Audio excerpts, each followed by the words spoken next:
മത്തായിയുടെ സുവിശേഷം 9-ാം അധ്യായം 21-ാമത്തെ തിരുവചനം. അവൻ്റെ വസ്ത്രത്തിൽ നിന്ന് എന്ന് പറഞ്ഞാൽ അവൻ്റെ വസ്ത്രത്തിൽ ഒന്ന് സ്പർശിച്ചാൽ മാത്രം മതി, എനിക്ക് സൗഖ്യം കിട്ടുമെന്ന് അവൾ ഉള്ളിൽ വിചാരിച്ചിരുന്നു. Price the Lord.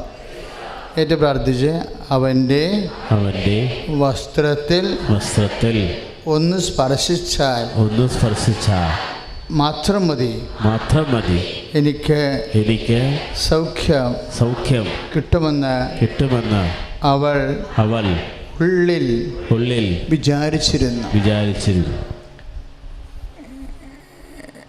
ബൈബിള് വിശ്വാസം എന്ന് പറയുന്നത് ഈ ഉള്ളിലുള്ള വിചാരത്തിനാണ്. ഇതൊരു ഗൃഹപാഠമാണ്. നിങ്ങൾ കുറച്ച് നേരം ഇരുന്ന് ഒരു ഹോംവർക്ക് ചെയ്യണം, നല്ലതാണ്. അച്ഛൻ പറയണതനുസരിച്ച് പ്രാർത്ഥിക്കുന്നതിന് മുമ്പ് ഇവിടെ ഇരിക്കണത് ആരാണെന്നൊക്കെ ഒന്നറിഞ്ഞ് ഈ ഒരൊറ്റ ആരാധന മതി എൻ്റെ വിഷയത്തിന് പരിഹാരം ഉണ്ടാകാൻ എന്നൊക്കെ ഒന്ന് സത്യാവസ്ഥ ഒന്ന് തൊട്ടറിഞ്ഞാൽ പിന്നെ ആരാധന എളുപ്പമാകും.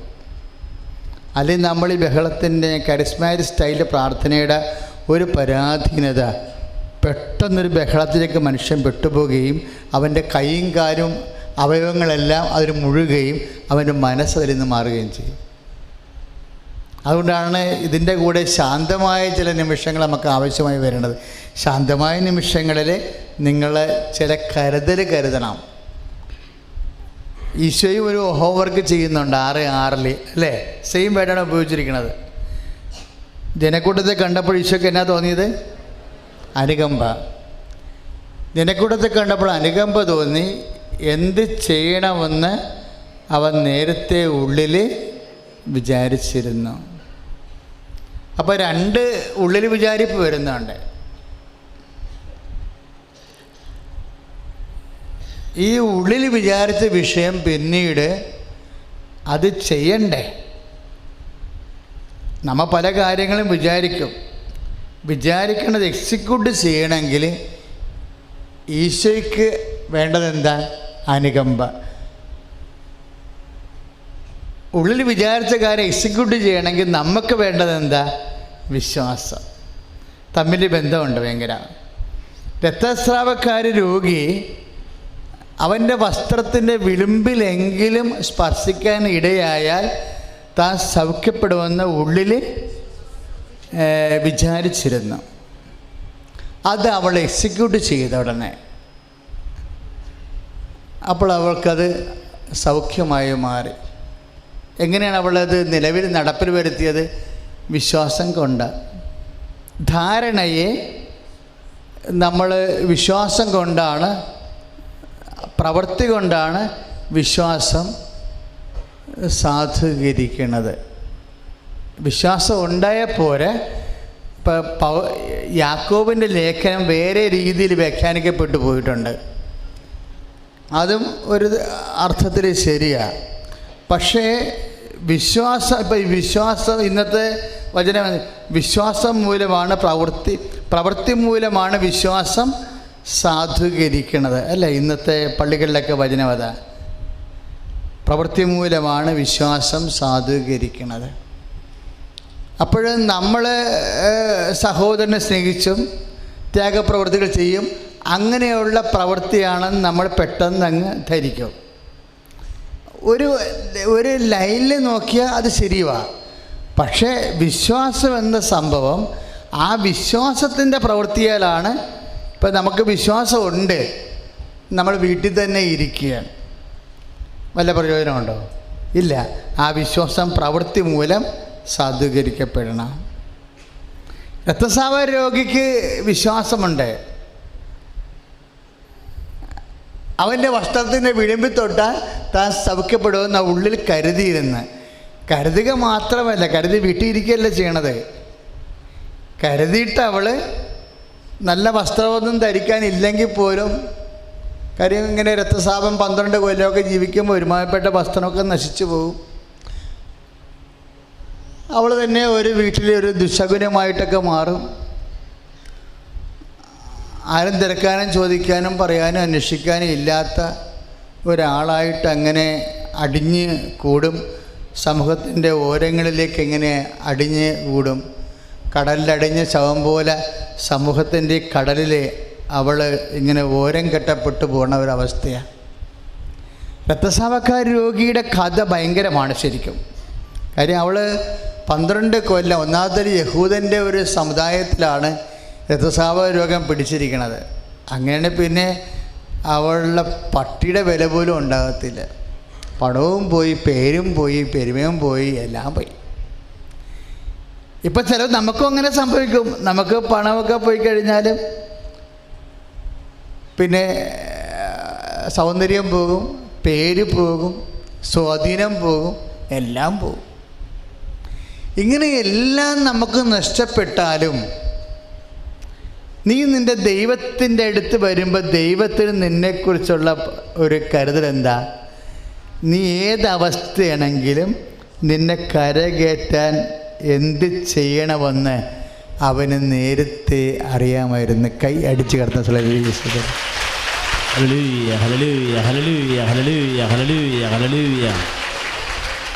ഞാനൊരു എൻ്റെ ശരീരത്തിൽ കുരു വന്നാൽ പോലും ഞാൻ പറയും, കർത്താവേ, ഇത് ചൊട്ടിക്കാൻ നിൻ്റെ കയ്യിൽ ഷോർട്ട് കട്ട്സ് ഉണ്ട്.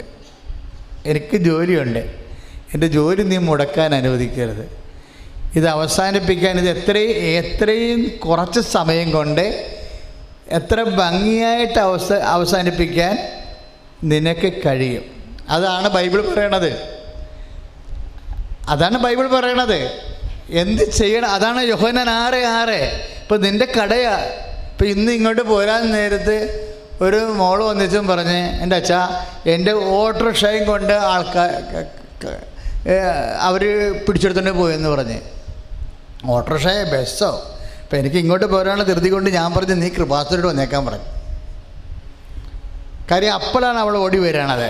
രാവിലെ വരേണ്ടത്, അവിടെ വരണമെന്നുണ്ടെങ്കിൽ സൈക്കാട്രിസ്റ്റിലൊക്കെ വരുന്നുണ്ടെങ്കിൽ പക്ക പേപ്പർ അല്ലെങ്കിൽ നിങ്ങളുടെ വണ്ടിക്കാച്ച് പോകും. ഉടമ്പടിയുടെ പക്ക പേപ്പർ എന്ന് പറയുന്നത് എന്താണ്? പത്രത്തിൻ്റെ കാർഡെല്ലാം ഉണ്ട്, കൃത്യമായിട്ട് ഉടമ്പടി നടത്തിയിട്ടുള്ള ആളാണ്, കൃത്യമായി അപ് ടു ഡേറ്റ് പ്രാർത്ഥന ഉള്ളതാണ്. ഒരു എമർജൻസി കേസിന് നാളെ ഒരു തീരുമാനം എടുക്കാൻ അത്യാവശ്യമായിട്ട് അച്ഛനെ കണ്ടേ മതിയാവും. അങ്ങനെയുള്ള ആൾക്കാർ മാത്രമേ അവിടെ സ്വീകരിക്കത്തുള്ളൂ. അല്ലാതെ വന്നതിൻ്റെ അർത്ഥം കൃപാസനത്തിൽ വരാൻ ഉദ്ദേശിക്കുന്നില്ല, പ്രാർത്ഥന കൂടാൻ ഉദ്ദേശിക്കുന്നില്ല, പുറംവാതിലെ കൂടി ചുളിവിൽ കാര്യം സാധിക്കാൻ വേണ്ടി വരുന്നത്. അപ്പം തൈക്കാട്ടുശ്ശേരി വരുന്ന എല്ലാവരെയും കുറിച്ചും ഞങ്ങൾ സംശയത്തോടെ നോക്കത്തുള്ളൂ. നേരെ ഇവിടെ കൃപാസനത്തിൽ വരുന്ന പോലെ നോക്കത്തില്ല. എന്തോ ചുളിവ് കേസിന് വരുന്ന ആൾക്കാർ, അതുകൊണ്ട് എല്ലാം നോക്കും. എന്നിട്ട് അപ്പം തന്നെ പറഞ്ഞു വിടുകയും ചെയ്യും. നിൽക്കത്തില്ല അവിടെ, ഒരു ദാക്ഷിണ്യം കാണിക്കത്തില്ല. അതായത് ഉടമ്പടി പേപ്പർ പക്കയാണെന്നുണ്ടെങ്കിൽ എന്തോ സീരിയസ് വിഷയമാണ്. ഇവിടം വരെ വന്നെത്താനുള്ള ദിവസവും പ്രാർത്ഥനയുടെ സമയത്ത് ഇവരെ കാത്തിരിക്കാൻ പറ്റാത്ത കേസാണെന്ന്. എന്നാൽ മാത്രമേ ഉടമ്പടി പക്കയാണെങ്കിൽ മാത്രമേ സംസാരിക്കാൻ തുടങ്ങത്തുള്ളൂ, അല്ലെങ്കിൽ അപ്പം തന്നെ ക്യാൻസൽ ചെയ്യും. ചുളിവ് കേസാണ്, പ്രാർത്ഥന കൂടാനുള്ള മടിയാണ്, അല്ലെങ്കിൽ പ്രാർത്ഥന ഉഴപ്പിയ പാർട്ടിയാണ്. കാര്യം കൃപാസന ഉഴപ്പം തൈക്കാട്ടുശ്ശേരിൻ്റെ പകുതിയോളം ആൾക്കാർ പ്രാർത്ഥന ഉഴപ്പിയ ആൾക്കാരാണ്. അപ്പം എനിക്ക് 2 ആഴ്ച കൊണ്ടത് മനസ്സിലായപ്പോൾ അന്ന് മുതൽ ഞാൻ വളരെ സീരിയസാണ്. കാര്യം നിങ്ങൾക്ക് വണ്ടിക്കാശ് പോകാതിരിക്കാൻ വേണ്ടി പറഞ്ഞതാണ്. സ്തുതിയുടെ ഹല്ലേലൂയ, സ്തുതിയുടെ ഹല്ലേലൂയ.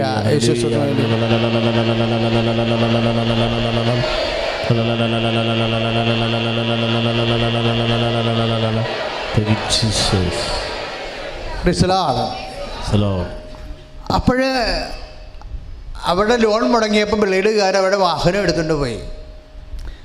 ബ്ലേഡുകാർ വാഹനം എടുത്തുകൊണ്ട് പോയാലും ഇനി നിനക്ക് ക്യാൻസർ ആണെങ്കിലും എല്ലാത്തിനും കർത്താവിൻ്റെ അടുത്ത് ഒരു മറുപടിയുണ്ട്. അതാണ് യോഹന്നാൻ 6 പറയണത്. 6 വാക്യം പറയണത്. കാര്യം 5 അപ്പമേ ഉള്ളൂ. എത്ര പേരുണ്ട്? 15,000 പേരുണ്ട്. 5 അപ്പമേ ഉള്ളൂ. എത്ര പേരാണ് വന്നിരിക്കണത്? 15,000 പേര് വന്ന് കാണും. കാര്യം 5,000 പുരുഷന്മാരല്ലേ. അപ്പോൾ ചേച്ചിമാർ കൂടുതൽ കാണുമല്ലോ, പിന്നെ മക്കളുണ്ടാകത്തില്ലേ. അപ്പം എല്ലാം കൂടി 10,000-15,000 പേർക്കാണ് ഉള്ളത്. ഈ 10,000 അല്ലെങ്കിൽ 15,000 പേര് ഈ 5 അപ്പം കൊണ്ട് എന്താ കൊണ്ട് അവസാനിപ്പിക്കേണ്ടതെന്നുള്ളത് നമുക്ക് നമ്മളുടെ ഇട്ടുകൂട്ടുകൾ അല്ലെങ്കിൽ നമ്മളുടെ റിസോഴ്സ് അല്ലെങ്കിൽ നമ്മുടെ കയ്യിലുള്ള അത് നമ്മുടെ ആവശ്യങ്ങൾക്ക് ഒരു 5% പോലും ഇല്ലെങ്കിലും ആ ഒരു അവസ്ഥയിലാണ് അത് പറയണതെന്ന് ഓർക്കണം. ഇല്ലേ? ഒരു സെപ്റ്റി ടാങ്ക് പണിയാനുള്ള കാശ് നമ്മുടെ കയ്യിലുള്ളു. നമുക്ക് വെക്കേണ്ടത് എന്താണ്?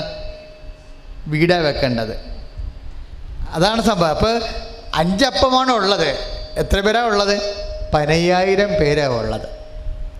ഈ 15,000 പേര് 5 അപ്പം കൊണ്ട് എങ്ങനെ സംതൃപ്തരാക്കാമെന്ന് അത് എങ്ങനെ നടക്കുമെന്ന് ഈശോയ്ക്ക്, നിൻ്റെ ദൈവത്തിന് നിൻ്റെ ലിമിറ്റഡ് റിസോഴ്സ്, വളരെ കുറവായിട്ടുള്ള വിഭവങ്ങൾ കൊണ്ട് നിൻ്റെ വിഷയമെല്ലാം എങ്ങനെ പരിഹരിക്കാൻ പറ്റും എന്ന് നേരത്തെ അവനെ അറിയാമായിരുന്നു.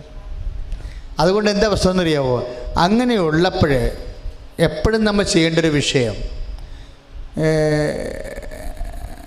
നമ്മളുടെ കയ്യിലുള്ള ഇപ്പോൾ പലപ്പോഴും അനുഗ്രഹം താമസിക്കാൻ കാരണം നമ്മളുടെ കയ്യിലുള്ള ഇപ്പോൾ ഒരു കല്യാണം, ഉദാഹരണത്തിന് ഒരു കല്യാണം, ഇപ്പം നിങ്ങളുടെ കയ്യിൽ 10 ലക്ഷം രൂപയുണ്ട് അല്ലെങ്കിൽ 5 ലക്ഷം രൂപയുണ്ട്. ഒരു 3 പവന് 5 പവനുണ്ട്, പിന്നെ അതൊരു 10-20 പവനാക്കി മാറ്റണം. അത്രയേ ഉള്ളൂ. ഇപ്പോൾ ഒരു 10 പവൻ്റെ കുറവേ ഉള്ളൂ എന്ന് വിചാരിച്ചു. ബാക്കിയെല്ലാം ഓൾറെഡി നിങ്ങളുടെ കയ്യിലുണ്ട്. ഒരു 10 പവൻ്റെ കുറവേ ഉള്ളൂ, ബാക്കിയെല്ലാം നിങ്ങളുടെ കയ്യിലുണ്ട്.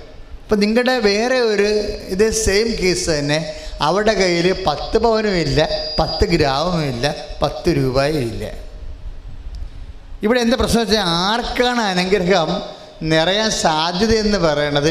ഇവർ രണ്ടും ഒരേ ക്വാളിറ്റി പ്രാർത്ഥിച്ചാൽ ആ 10 ഗ്രാം പോലും സ്വർണ്ണം ഇല്ലാത്ത ആൾക്കാരൊക്കെ ആയിരിക്കും കൂടുതൽ ദൈവശക്തി നിറയാൻ സാധ്യത. അച്ഛനെ ഇങ്ങനെ പറയുമ്പോഴേ നിങ്ങൾ ചിന്തിക്കണം, ഞാൻ 87 തുടങ്ങിയ ശുശ്രൂഷയാണ്. 87 കൗൺസിലിംഗ് തുടങ്ങിയത് ആദ്യമായിട്ട്. അന്ന് മുതൽ ഇന്ന് വരെ എടുത്ത 21 ലക്ഷം ആൾക്കാരുണ്ട്. അവരുടെ മനോഭാവങ്ങളുണ്ട്, അവരുടെ പ്രാർത്ഥനയുണ്ട്, അവരുടെ പ്രാർത്ഥന അനുഭവത്തിൽ യേശു പ്രവർത്തിച്ച രീതികളുണ്ട്. നമ്മൾ ഒരു 1000 പേരെ കൗൺസിൽ ചെയ്യുമ്പോൾ തന്നെ ദൈവത്തെ നമുക്ക് മനസ്സിലാവും. 1000 പേരെ നമ്മൾ കൗൺസിൽ ചെയ്യുമ്പോൾ അവരുടെ ജീവിതം, ഇപ്പോൾ നമ്മുടെ കൗൺസിലിംഗ് എന്ന് പറയുന്നത് ആന്തരിക സഭയ്ക്ക് കൗൺസിലിംഗ് ഒന്നുമല്ല. അതായത് ഒരു മനുഷ്യൻ്റെ പരുവക്കേട്,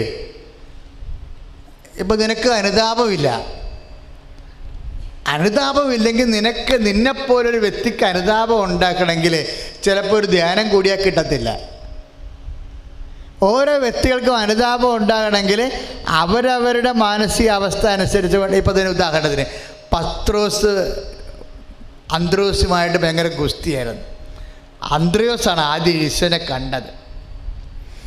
അന്ത്രയോസ് എന്തുമാത്രം പിടിവരിയോട് കൂടിയാണ് ഈ മനുഷ്യനെ, പത്രോസിനെ പിടിച്ച് ഈശോൻ്റെ അടുത്ത് കൊണ്ടുവന്നത്.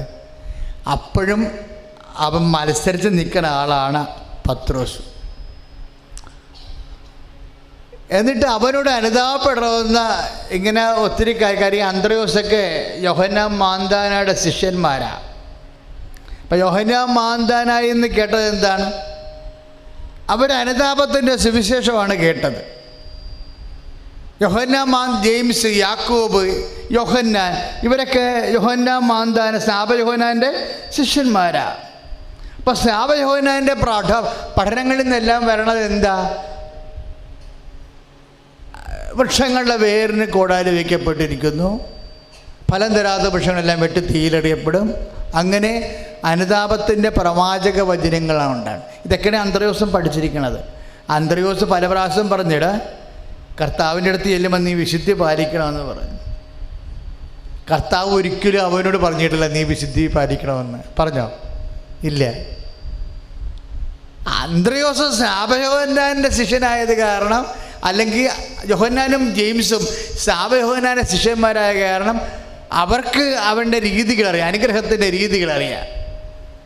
അവരനുതാപപ്പെട്ടും അനുരഞ്ജനത്തിൻ്റെ മാർഗം അന്വേഷിച്ചുമൊക്കെ വിശുദ്ധ ജീവിതം നയിക്കുന്ന ആളാണ് യോഹന്നാനും യാക്കോബും ഒക്കെ. അവരുടെ കൂട്ടത്തിലാണ് പത്രോസ് വന്നിരിക്കുന്നത്. പത്രോസിനോട് പക്ഷേ അനുദപിക്കണമെന്ന് ഈശോ പറയരുത്.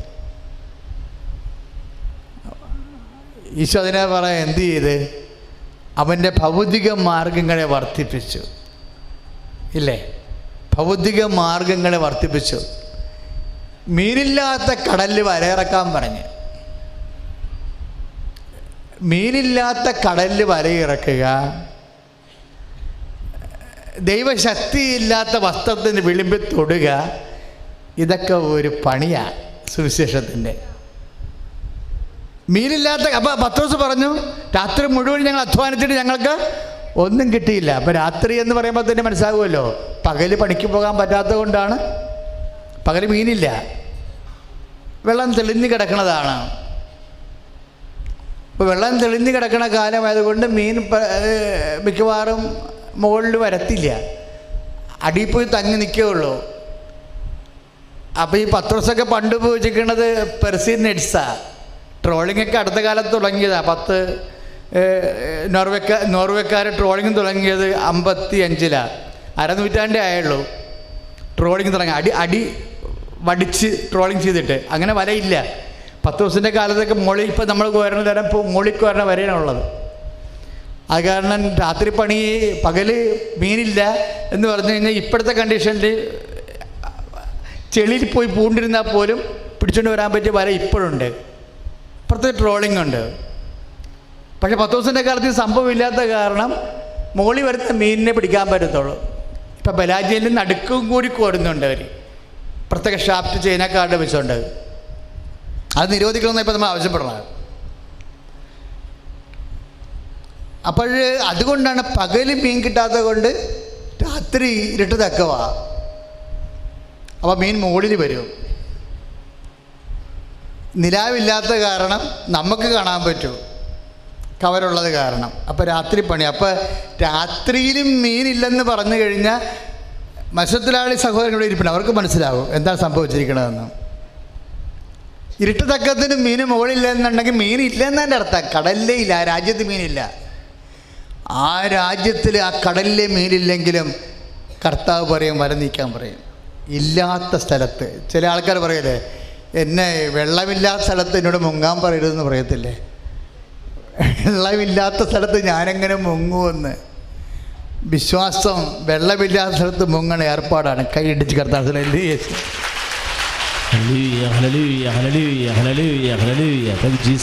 അവിടെ നമ്മൾ കർത്താവിൻ്റെ വചനത്തിലാണ് വിശ്വസിക്കുന്നത്. അല്ല യുക്തിപരമായിട്ട് കാലാവസ്ഥ നോക്കി വെള്ളത്തിലും മീനിലും അല്ല വിശ്വസിക്കണത്.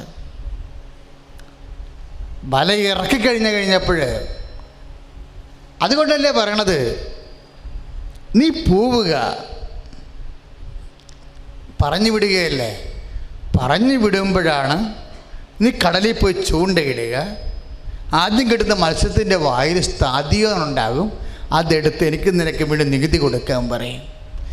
ചില സമയത്ത് അതായത് നമ്മൾ ബൈബിളിൽ കാണുന്ന പല കഥാപാത്രങ്ങൾക്കും കൈ കാരണയില്ലാത്തവരാണ്.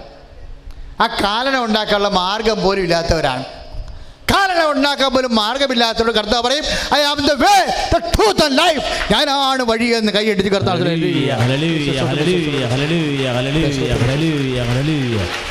അപ്പം നീ പുതുതായിട്ട് വഴി ഉണ്ടാക്കേണ്ട കാര്യമില്ല. വഴിയില്ലെങ്കിൽ ഇപ്പം നിൻ്റെ മകളെ കെട്ടിക്കാൻ വഴിയില്ല, നിൻ്റെ പഠനങ്ങൾക്ക് വഴിയില്ല, പല കാര്യങ്ങൾക്കും വഴിയില്ല. അതുകൊണ്ടാണ് ഈശോ പറഞ്ഞത് ഞാൻ വഴിയാണെന്ന് പറഞ്ഞത്. നിങ്ങളിവിടെ കണ്ട സാക്ഷ്യങ്ങളൊക്കെ കണ്ടില്ല?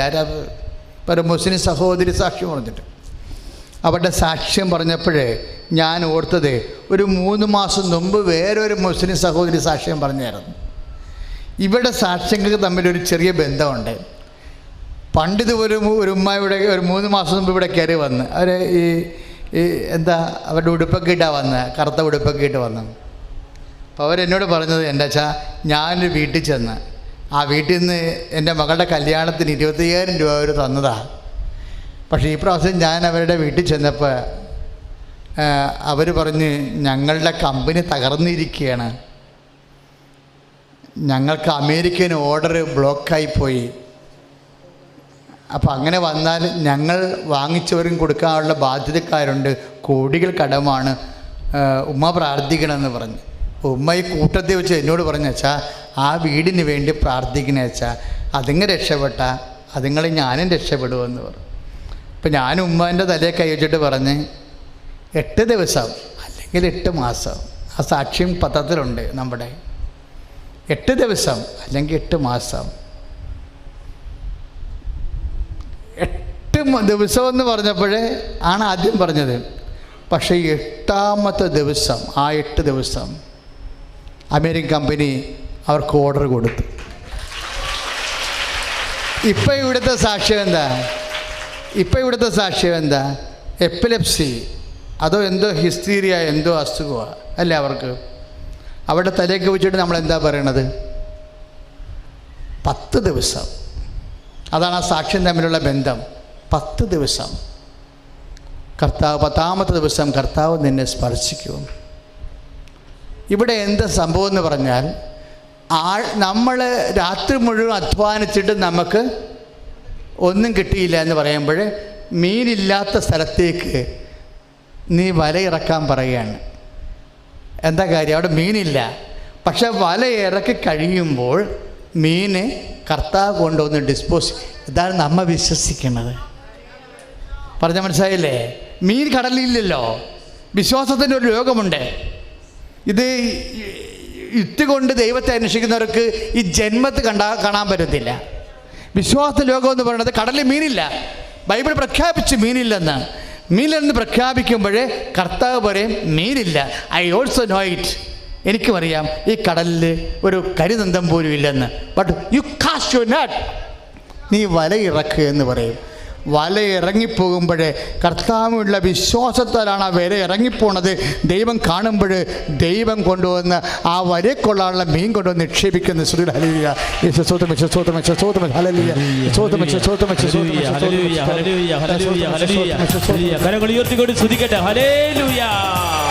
ആത്മാവിൽ അഭിഷേകം ഉണ്ടാകട്ടെ. ഹല്ലേലൂയ, ഹല്ലേലൂയ, ഹല്ലേലൂയ, ഹല്ലേലൂയ, ഹല്ലേലൂയ, ഹല്ലേലൂയ.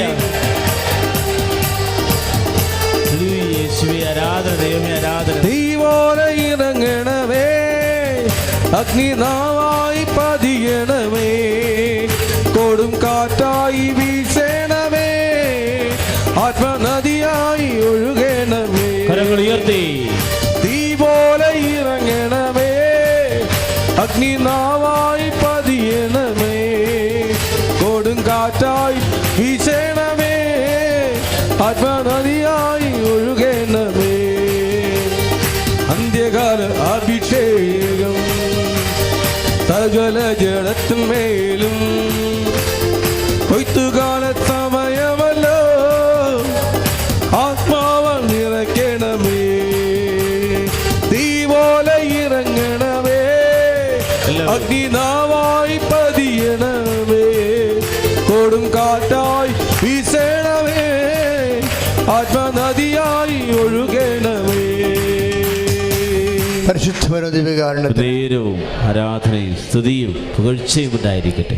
എൻ്റെ മക്കൾ ആദ്യം ചെയ്യേണ്ടത്, ഈ ഒരു സിറ്റുവേഷനിലേക്ക് നമുക്ക് വളരാൻ കഴിയും. അതിന് എളുപ്പമാർഗം, നിങ്ങൾ ഇന്നു മുതൽ ദൈവത്തെ വല്ലാണ്ട് സ്നേഹിക്കാൻ തുടങ്ങണം.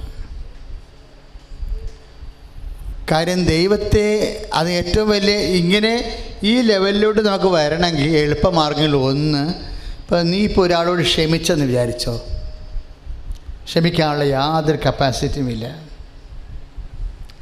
ക്ഷമിക്കാൻ നിനക്ക് പറ്റത്തില്ല.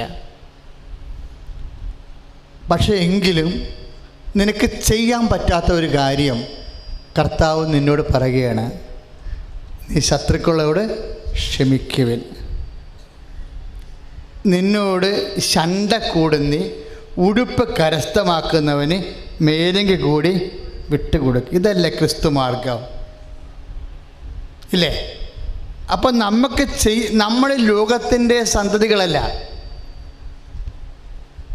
നമ്മുടെ പൗരത്വം സ്വർഗത്തിലാണ് എന്നല്ലേ ഈശോ പറഞ്ഞത്? സ്വർഗത്തിലെ പൗരത്വമുള്ളവരെ സ്വർഗത്തിൻ്റെ നിയമങ്ങളാണ് പാലിക്കേണ്ടത്, അല്ലാതെ വിജാതി ലോകത്തിൻ്റെ നിയമങ്ങളല്ല പാലിക്കേണ്ടത്. കറക്റ്റാണത്. സ്വർഗത്തിൻ്റെ നിയമങ്ങളെന്ന് പറയുമ്പോൾ ഇപ്പം ലൂക്ക 6 തൊട്ട് 6:29 തൊട്ട് 36 വരെ വചനങ്ങൾ. നിന്നോട് ശണ്ട കൂടി 1 മൈൽ പോകാൻ നിർബന്ധിക്കുന്നതിനോടെ നീ എന്ത് ചെയ്യണം? 2 മൈൽ പോകണം. നിൻ്റെ ഒരു ചെകിടത്തടിക്കണവന് മറുകരണം കൂടി കാണിച്ചു കൊടുക്കണം. അപ്പം നമ്മൾ ഓർക്കും ലോകത്തിലെ ഏറ്റവും വിഡ്ഢി നിയമമായിരിക്കും ഇതെന്ന്. കാര്യം മനുഷ്യൻ ചെയ്യത്തില്ലല്ലോ. മനുഷ്യൻ ചെയ്യാൻ പറ്റുമോ? ഈ മനുഷ്യന് ചെയ്യാൻ പറ്റുന്ന കാര്യമല്ല ഈശോ പറഞ്ഞിരിക്കണത്. യേശു ക്രിസ്തു രക്ഷകനാണെന്ന് ഏറ്റു പറയുമ്പോൾ ദൈവത്തിൻ്റെ വാഗ്ദാനമാകുന്ന പരിശുദ്ധാത്മ ലഭിക്കുമ്പോൾ പരിശുദ്ധാത്മാവ് നിറഞ്ഞ ദൈവ പൈതലിൻ്റെ നിയമങ്ങളാണ് കർത്താവ് നൽകണത്. അപ്പോൾ എന്താ സംഭവിക്കണത്? നിന്നെ ദൈവരാജ്യത്തിൻ്റെ സന്തതിയാക്കാനും നിൻ്റെ കൃപ വർദ്ധിപ്പിക്കാനും വേണ്ടി ദൈവത്തിൻ്റെ വചനങ്ങളാണ്. അങ്ങനെയുള്ള വചനങ്ങൾ കേൾക്കുമ്പോൾ കേവല മനുഷ്യൻ എന്ത് പറയും? ഈ വചനം ദുർഗ്രഹമാണെന്ന് പറയും, അല്ലേ? ഈ വചനം ദുർഗ്രഹമാണ്, ആർക്കിത് പാലിക്കാൻ കഴിയുമെന്ന് ചോദിക്കും. 6:60 യോഹന്നാൻ. കർത്താവിൻ്റെ ഒരു വചനം ദുർഗ്രഹമാവുകയും ആർക്കിത് പാലിക്കാൻ കഴിയുമെന്ന് ചോദിക്കുന്നത് ആരാ? കേവല മനുഷ്യനാ, സാധാരണ മനുഷ്യൻ, ദൈവത്തെ അറിയാത്തവൻ. അപ്പം കർത്താവ് പത്രോസിനോടും ശിഷ്യന്മാരോടും കൂടി ചോദിക്കും, ഈ വചനം നിങ്ങൾക്ക് ദുർവഹമാകുന്നുവോ? നിങ്ങൾക്കും പോകണമെന്നുണ്ടോ എന്ന് ചോദിക്കും. അപ്പോൾ പത്രോസ് പറയും, ഞങ്ങൾ ആരുടെ പക്കലേക്ക് പോകും? ഒന്ന് പറഞ്ഞേ. ഞങ്ങൾ ആരുടെ പക്കലേക്ക് പോകും? നിത്യജീവന്റെ വചനങ്ങള് അങ്ങയുടെ പക്കലാണല്ലോ. 6:69 യോഹന്നാന്റെ സുവിശേഷത്തിലെ. അപ്പൊ ദുർവഹമായി ഇപ്പൊ നമുക്ക് മനസ്സിലായില്ലേ? എന്ത് മനസ്സിലായി? നമുക്ക് പാലിക്കാൻ പറ്റാത്ത ദുർവഹമായ വചനങ്ങള് മനുഷ്യന്റെ വചനങ്ങളല്ല, അത് നിത്യജീവന്റെ വചനങ്ങളാണ്. കൈ അടിച്ച് കർത്താവ്.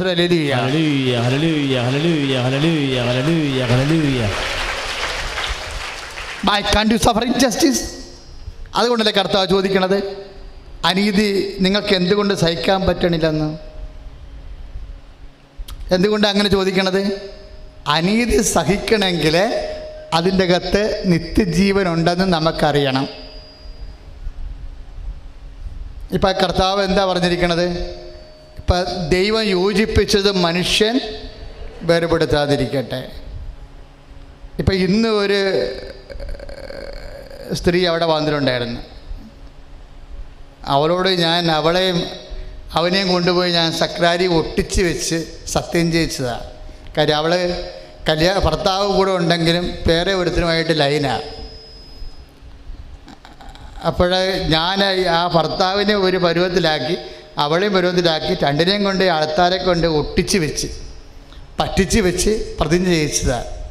എന്നിട്ടും ആ പണ്ടാരം പുറത്ത് വന്ന് 2 ദിവസം കഴിഞ്ഞപ്പോൾ അവനെ വിളിച്ച്. അപ്പോൾ അവൻ എൻ്റെ അടുത്ത് വന്ന് യഥാർത്ഥ ഭർത്താവ് വന്ന് പറഞ്ഞ് പിന്നെയും അവളെ വിളിച്ചെന്ന് പറഞ്ഞു. 1 അച്ഛാ 12 പ്രാവശ്യം വിളിച്ചെന്ന് പറഞ്ഞു. ഞാൻ അവളത് കഴിഞ്ഞ് പറഞ്ഞു വിട്ടെന്ന് പറഞ്ഞു. ഞാനൊന്നും മിണ്ടിയില്ല. അവൾ വിളിക്കുമെന്ന് എനിക്കറിയാം. ഞാൻ കർത്താവിൻ്റെ മുൻകൂർ ജാമ്യം എടുത്തായിരുന്നു. ഈ പണ്ടാരെ വിളിക്കും കർത്താവേ, എന്നെ അതിൻ്റെ അകത്ത് പ്രതിയാക്കരുത്. ഞാൻ ഫസ്റ്റ് ഡോസ് കൊടുത്തിരിക്കണതാണ്.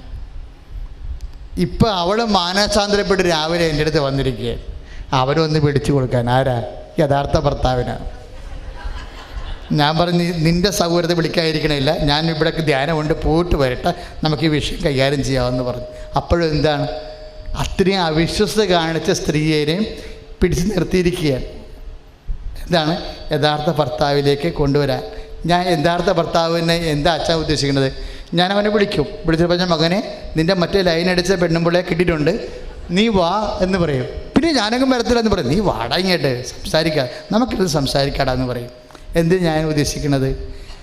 ഇങ്ങനെ പച്ചപ്പകൽ പട്ടാപ്പകൽ അവിശ്വസ്ത കാണിച്ചൊരു ജീവിത പങ്കാളിയെ ഇവൻ സ്വീകരിക്കുകയാണെങ്കിൽ ഇവൻ പെട്ടെന്ന് സെബസ്ത്യാനോസായി മാറും. Price the Lord. അത് കൃപയാണ്.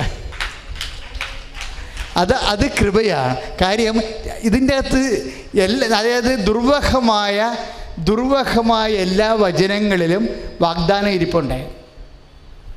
നമുക്ക് പാലിക്കാൻ പറ്റുന്ന വചനങ്ങളില്ലേ, പാലിക്കാൻ പറ്റാത്ത വചനങ്ങളില്ലേ, പാലിക്കാൻ പറ്റാത്ത വചനങ്ങളിൽ നിത്യജീവൻ്റെ വാഗ്ദാനമുണ്ട്.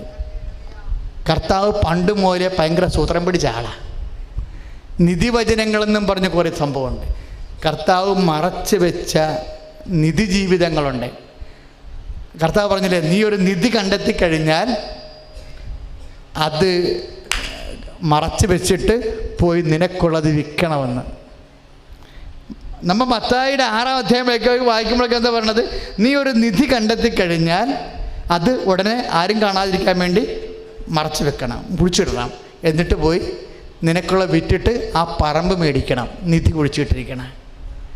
അപ്പം ഞാൻ അവനെ കൊണ്ട് ആ പറമ്പ് മേടിപ്പിക്കും. അത് നിധിയുണ്ട് അതിനകത്ത്. കാര്യം കർത്താവ് പറഞ്ഞ എല്ലാം കോംപ്ലിക്കേറ്റഡായ വിഷയങ്ങളാണത്.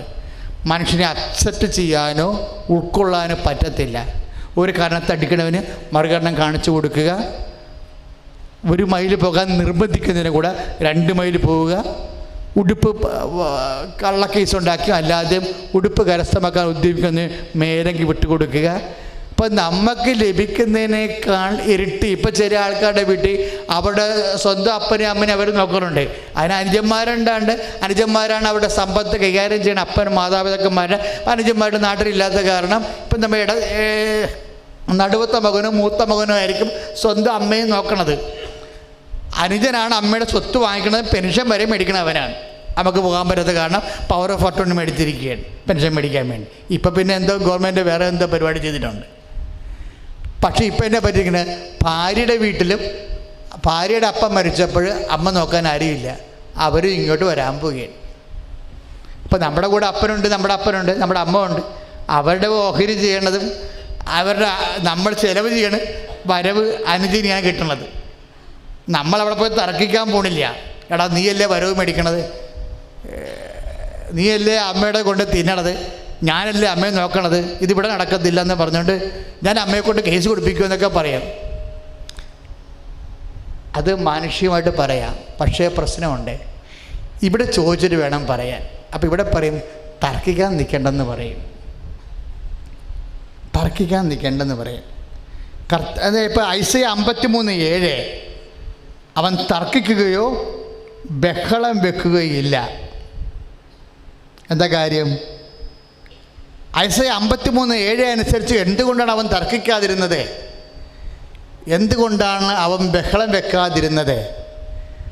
തൻ്റെ രക്തത്തിൽ പിറന്നു വീഴാൻ പോകുന്ന ഒരു തലമുറയെ കണ്ടുകൊണ്ട് അവൻ ഹൃദയത്തിൽ സംതൃപ്തി അടയുമെന്ന്. പ്രൈസ് ദി ലോർഡ്, ഹല്ലേലൂയ. അതാണ് ഐസയ 53:10. അതായത് ഈ ത്യാഗം കൊണ്ട് അവൻ ഉദ്ദേശിക്കുന്നത് എന്താണ്? ഈ ജീവിതത്തിന് വേണ്ടി മാത്രമാണ്. അപ്പം പൗലോസ് ചോദിക്കത്തില്ലേ 1 കൊരിന്ത്യസ് 15:19 എന്താ ചോദിക്കണത്? ഈ ജീവിതത്തിന് വേണ്ടി മാത്രമാണ് നിങ്ങൾ യേശുക്രിസ്തുവിൽ പ്രത്യാശ അർപ്പിച്ചെങ്കിൽ, ഒന്ന് പറഞ്ഞ്, ഈ ജീവിതത്തിന് വേണ്ടി മാത്രമാണ് നിങ്ങൾ യേശുക്രിസ്തുവിൽ പ്രത്യാശ അർപ്പിച്ചെങ്കിൽ സകല മനുഷ്യരെക്കാൾ നമ്മള് ഹതഭാഗ്യമാണ്. അപ്പൊ ഏത് ജീവിതത്തിന് വേണ്ടിയാണ് നീ യേശുക്രിസ്തു പ്രത്യാശ അർപ്പിച്ചത്? എങ്ങനെയുള്ള ക്രിസ്ത്യാനിയാണ് നീ എന്ന് ചോദിക്കാൻ വേണ്ടി ഈശോ ഇടക്കിടക്ക് നമ്മളോട് ചോദിക്കും, whom do you say that I am? മർക്കോസിൻ്റെ 8:27 ഞാൻ ആരാണെന്നാണ് നിങ്ങൾ പറയുന്നത്? അല്ലേ, ഞാൻ ആരാണെന്നാണ് എപ്പോഴും ചോദിക്കുന്ന ചോദ്യമാണ്. ഞാൻ ആരാണെന്ന് നമ്മൾ എല്ലാ ആഴ്ചയിലും ഇതിന് മറുപടി പറയേണ്ടി വരും. നമ്മളെല്ലാ ആഴ്ചയിലും ഇപ്പോൾ ഒരു വലിയ അനീതി നടക്കുകയാണ്. നമ്മൾ ഈ വിഷയം കർത്താവിൻ്റെ മേശപ്പുറത്ത് വെച്ചിരിക്കുകയാണ്. അനങ്ങത്തില്ല, ചലിക്കത്തില്ല.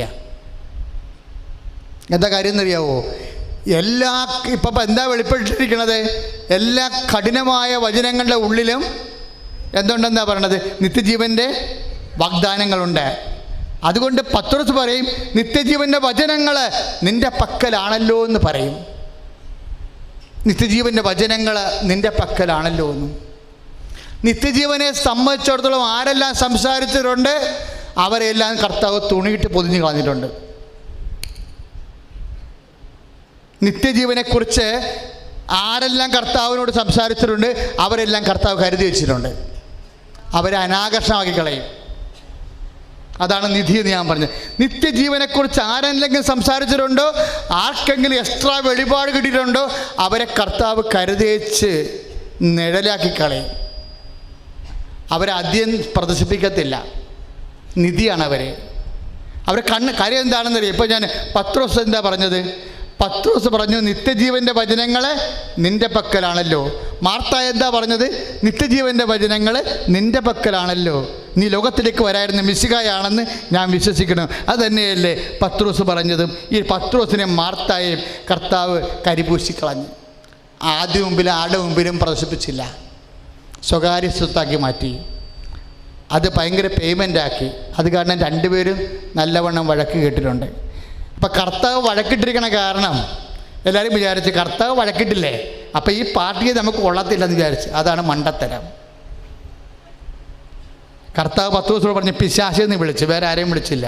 അപ്പം നമ്മൾ വിചാരിച്ചു അവൻ പിശാചായിരിക്കുമെന്ന്. അതുകൊണ്ട് അവൻ്റെ അടുത്ത് നമ്മൾ അവൻ്റെ വഴികൾ നമ്മൾ എടുക്കത്തില്ല. മാർത്തായോട് പറഞ്ഞ് നിനക്ക് വചനം കേൾക്കാൻ വഴി എന്ത് കഴിവില്ലാത്തവളാണ്, മറിയമാണ് നല്ല കൊച്ചെന്ന് പറഞ്ഞ്. അപ്പോൾ നമ്മളെല്ലാം മറിയത്തിൻ്റെ പുറകെ പോയി. നമ്മൾ വഴികേടിലായി. ശരിക്കും ആളായിരുന്നു മാർത്തായായിരുന്നില്ല. കർത്താവിൻ്റെ കാര്യം, ലാസർ മരിച്ച് ചീഞ്ഞ് കിടക്കുമ്പോൾ ആദ്യം വന്നതാരാ?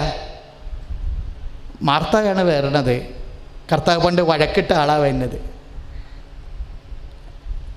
കർത്താവിൻ്റെ കൂടെ ഇരുന്ന് വചനം കേട്ട ആളവിടെ കിടന്ന് ഉറക്കമാണ് ഇപ്പോഴും. നമ്മൾ ശ്രദ്ധിച്ചില്ല. മാർത്തായെ കർത്താവ് കരുതി വെച്ചപ്പോൾ പിന്നെ മാർത്തായെ നമ്മൾ തിരിഞ്ഞു നോക്കിയില്ല. പത്രോസിനെ പിശാചെന്ന് വിളിച്ചപ്പോൾ പിന്നെ പത്രോസ് നമ്മൾ തിരിഞ്ഞു നോക്കിയില്ല. പക്ഷേ ഈ രണ്ട് കക്ഷികളും പറഞ്ഞിരിക്കണത് എന്താണ്? നിത്യജീവൻ്റെ വചനങ്ങൾ നിൻ്റെ പക്കലാണല്ലോ. എൻ്റെ ദൈവവേദനയെ നിത്യജീവൻ എവിടെയെങ്കിലും ഉണ്ടെങ്കിൽ കർത്താവ് അത് അനാകർഷകമാക്കി മാറ്റിക്കളയും. കാര്യം അത് നിധിയായതുകൊണ്ടാണ്. എനിക്കും നിനക്കും പങ്കെടുക്കാനോ എനിക്കും നിനക്കും പാലിക്കാനോ പറ്റാത്ത ഒരു വിഷയമാണ് ജീവിതത്തിൽ ഉണ്ടെങ്കിൽ നമ്മൾ പമ്മി അതിൽ നിന്ന് മാറും. പക്ഷെ അതിൽ നിത്യജീവൻ ഉണ്ടാവും. ഇപ്പം ഞാൻ മുമ്പ് പറഞ്ഞില്ലേ, അനിയൻ ജയിച്ചെന്നല്ലേ അനിയൻ പറയണത്. എന്താണ്? സ്വന്തം അമ്മയുടെ പെൻഷനും ഓഹരി എഴുതി മേടിച്ചിട്ട് ചേട്ടനെ കൊണ്ട് നോക്കിച്ചില്ലേ അമ്മയെ.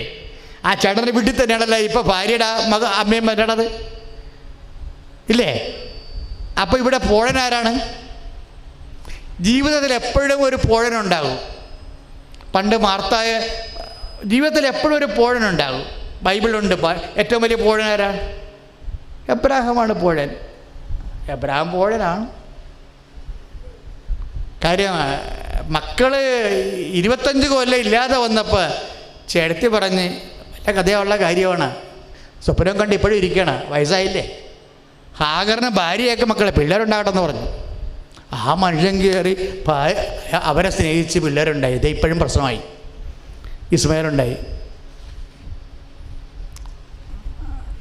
കാര്യം എപ്പോഴും മനുഷ്യൻ ഒരു പോഴനാണെന്ന് പറയുമായിരുന്നു. ലോത്തിൻ്റെ ഭാര്യമായ ലോത്തിൻ്റെ ആൾക്കാർ അബ്രാഹത്തിൻ്റെ ആൾക്കാർ ഇടിയുണ്ടായി. അപ്പോഴും സാറാ പറഞ്ഞ പുഴ കൊണ്ടേ തിന്നാനുള്ളവനാണ് അവൻ. അവരിപ്പം തന്നെ അടി തുടങ്ങിയിട്ടുണ്ട്, കുടുംബത്തിൽ കലഹം ഉണ്ടാക്കിയിട്ടുണ്ട്. എന്താണെന്ന് വെച്ചാൽ കാണിക്കാൻ പറഞ്ഞു. അപ്പോൾ അബ്രാഹം ഒരു പോഴനായിട്ട് പറഞ്ഞ്, എടാ ലോത്തെ വാ, നമ്മൾ തമ്മിൽ വഴക്കുണ്ടാകാൻ പാടില്ല. ദേശം നിൻ്റെ മുമ്പിലുണ്ട്. നീ വലത്തോട്ട് പോകണം, ഞാൻ ഇടത്തോട്ട് പോകാം. നീ ഇടത്തോട്ട് പോകണമെങ്കിൽ ഞാൻ വലത്തോട്ട് പോകാം. ലോത്ത് ബുദ്ധിമാനാണ്. ലോത്ത് എന്ത് ചെയ്ത്? യോർദാൻ സമതലം ഇപ്പോൾ താഴ്ന്ന സ്ഥലമല്ലേ, ജോർദാൻ നദി ഇങ്ങനെ കിടക്കുമ്പോൾ വെള്ളം മുഴുവൻ ഒഴുകിയിട്ട് എന്ത് കൃഷിയും ചെയ്യാൻ പറ്റിയ ആയിരക്കണക്കിന് ഏക്കറാണ്. അവനാ നല്ല ഭാഗമെടുത്ത് അതോടുകൂടി അവൻ വെള്ളമുള്ള സ്ഥലത്തേക്ക് പോയി. അപ്പം തന്നെ സാറാ തലയൊക്കെ വെച്ച്, ദൈവമേ ഈ പണ്ടാരം കാലമാടനെ കെട്ടുകാലം മുതൽ മനുഷ്യനെ അനുഭവിക്കാൻ പൊട്ടൻ ബുദ്ധിയില്ലാത്തവൻ.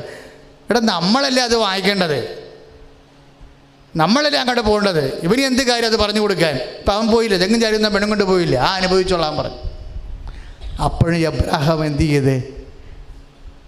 ബുദ്ധിമുട്ടുള്ള സംഭവമാണ് എടുത്തിരിക്കുന്നത്. വെള്ളമില്ലാത്ത സ്ഥലത്ത് നമ്മൾ ഇന്ന് ചെന്ന് നോക്കുമ്പോൾ അത് കാണുന്നത് എന്താ? എബ്രാഹാം പോയ സ്ഥലത്തെ കർത്താവ് അനുഗ്രഹിച്ചു. അന്ന് വെള്ളമുണ്ടായിരുന്ന സ്ഥലം സൊദോം ഗൊമോറയായിട്ട് പിന്നീട് മാറി. അതാണ് ഇന്ന് കാണുന്ന കാഴ്ച. കർത്താവിൻ്റെ കാലത്തും കാഴ്ച അതാണ്. എബ്രാഹാം ഭൗതിക വസ്തുക്കളുടെ മേന്മയിലല്ല വിശ്വാസം ഉറപ്പിച്ചത്, അത് ബുദ്ധിയാണ്.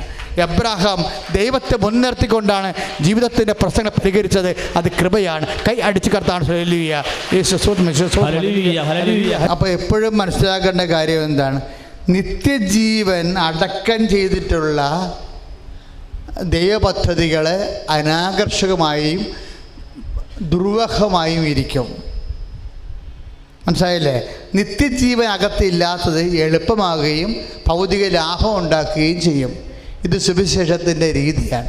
ഇതിന് ബൈബിൾ ഭാഷയിൽ നിധി എന്ന് വിളിക്കും. നിധി കണ്ടാൽ ചെയ്യേണ്ടത് എന്താണ്? തനിക്കുള്ളത് വിൽക്കുക, അത് സ്വന്തമാക്കുക. യേശുക്രിസ്തു നീ വിശ്വസിക്കുന്നത് കൊണ്ട് എന്താണ് ഉദ്ദേശിക്കുന്നത്? യേശുക്രിസ്തുവിൽ നിന്ന് വിശ്വസിക്കുന്നത് കൊണ്ട് നമ്മൾ എന്താണ് ഉദ്ദേശിക്കുന്നത്? ഈ ജീവിതവും വരാനിരിക്കുന്ന ജീവിതത്തിലും കർത്താവിൻ്റെ കൂടെ ജീവിക്കാൻ വേണ്ടിയുള്ള ദൈവികമായ അനുഗ്രഹമാണത്. അതുകൊണ്ട് നിത്യജീവൻ്റെ ഉള്ള എല്ലാ പദ്ധതികളും ദൈവം സങ്കീർണമാക്കുകയും അനാകർഷമാക്കുകയും ചെയ്തിരിക്കും. അങ്ങനെയാണ് മാർത്തായെ ശാസിച്ചത്, അങ്ങനെയാണ് പത്രോസിനെ ശാസിച്ചത്, അങ്ങനെയാണ് മൂത്തപുത്രനെ ശാസിച്ചത്. മൂത്തപുത്രനില്ലേ, അവനാണ് ജന്മി. ശരിക്കും പറഞ്ഞാൽ അവനാ ഇളയവനല്ല. നമ്മളെല്ലാം ഇളയവൻ്റെ കൂടെ കൂടിയിരിക്കുകയല്ലേ. ശരിക്കും പറഞ്ഞാൽ അവിടെ ആരാണ് നിത്യജീവൻ്റെ ആള്? അപ്പാ എന്ന് അവൻ വിളിക്കണില്ലേ അവസാനം? അപ്പാ. ഇന്ന് വരെ അപ്പൻ്റെ വാക്ക് ഞാൻ മറന്നിട്ടില്ലപ്പാ. എന്നിട്ടും എൻ്റെ കൂട്ടുകാരുടെ കൂടെ ഉല്ലസിക്കാൻ ഒരു കുഞ്ഞാടിനെ പോലും അപ്പം തന്നില്ലല്ല എന്ന് പറയണില്ലേ എന്ന് പറഞ്ഞ് സങ്കടപ്പെട്ട് നിൽക്കുന്നവനോട് അപ്പം പറഞ്ഞ വാക്കുണ്ട്, എൻ്റെ മകനെ എനിക്കുള്ളതെല്ലാം നിൻ്റെതാണെന്ന് പറയും. ഇതാണ് ഈ കർത്താവിനുള്ളത് എല്ലാമെന്ന് പറയുമ്പോൾ, എൻ്റെ മകനെ എനിക്കുള്ളതെല്ലാം എന്ന് പറഞ്ഞാൽ, പരമപിതാവ് പറഞ്ഞാൽ അതിൻ്റെ അർത്ഥം എന്താണ്? നിത്യത വരെ നിൻ്റെതാണെന്ന് അർത്ഥം. കൈ അടിച്ച് കർത്താൻ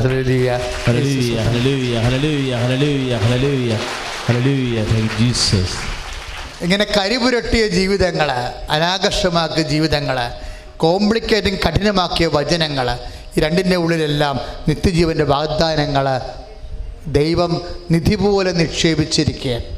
അതുകൊണ്ട് കോംപ്ലിക്കേറ്റഡ് പ്രോസസ്സുകൾ. ഇപ്പം നിൻ്റെ ഭാര്യ സംശയരോഗിയാണ്, നിൻ്റെ ഭാര്യ സംശയരോഗിയാണ്. ചിലർ വന്ന് എൻ്റെ അടുത്ത് വന്നിട്ടുണ്ട്, എന്നുവെച്ചാൽ ഞങ്ങൾക്ക് കുടുംബ ബന്ധത്തിൻ്റെ സമയത്ത് പോലും ഇവളുടെ മനസ്സ് എന്നോട് വിശ്വസ്തതല്ല. അവൾ തന്നെ എന്നോടത് എൻ്റെ വെറുപ്പ് മേടിക്കാൻ വേണ്ടി എന്നെ വെറുക്കണ സമയത്ത് എന്നോട് പച്ചക്ക് നോക്കി പറഞ്ഞിട്ടുണ്ട്. എന്ത് സങ്കടമാണ് കുടുംബജീവിതം ചില ആൾക്കാരുടെ. കുടുംബജീവിതത്തിൻ്റെ സമയത്ത് പോലും ഇവളുടെ മനസ്സ് വിശുദ്ധമല്ലച്ചാ. ഇവളുടെ മനസ്സ് ഞാനല്ല, വേറെ ആൾക്കാരാ. അത് ഞങ്ങൾ തമ്മിൽ വഴക്കിടുമ്പോൾ എന്നെ വിറയിപ്പിക്കാൻ വേണ്ടി ഇവൾ എന്നോട് തന്നെ അത് പറഞ്ഞിട്ടുണ്ട്.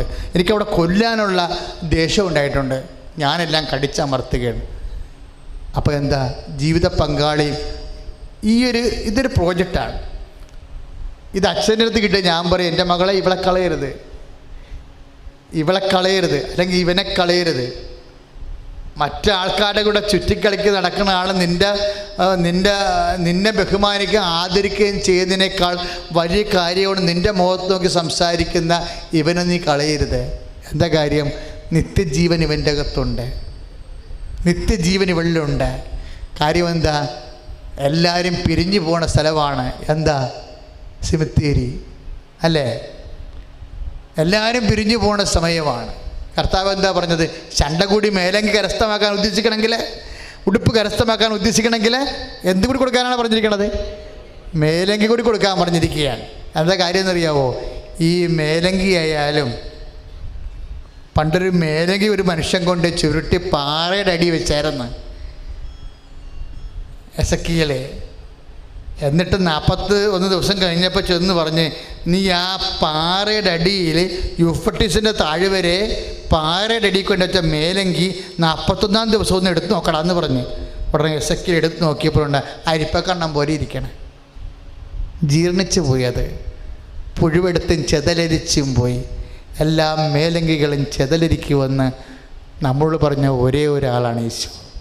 Why can't you suffer injustice? Why can't you give your clock? എന്ന് ഈശോ ചോദിക്കണേ. എന്തുകൊണ്ട് നിൻ്റെ മേലേക്ക് കൊടുക്കാൻ പാടില്ല?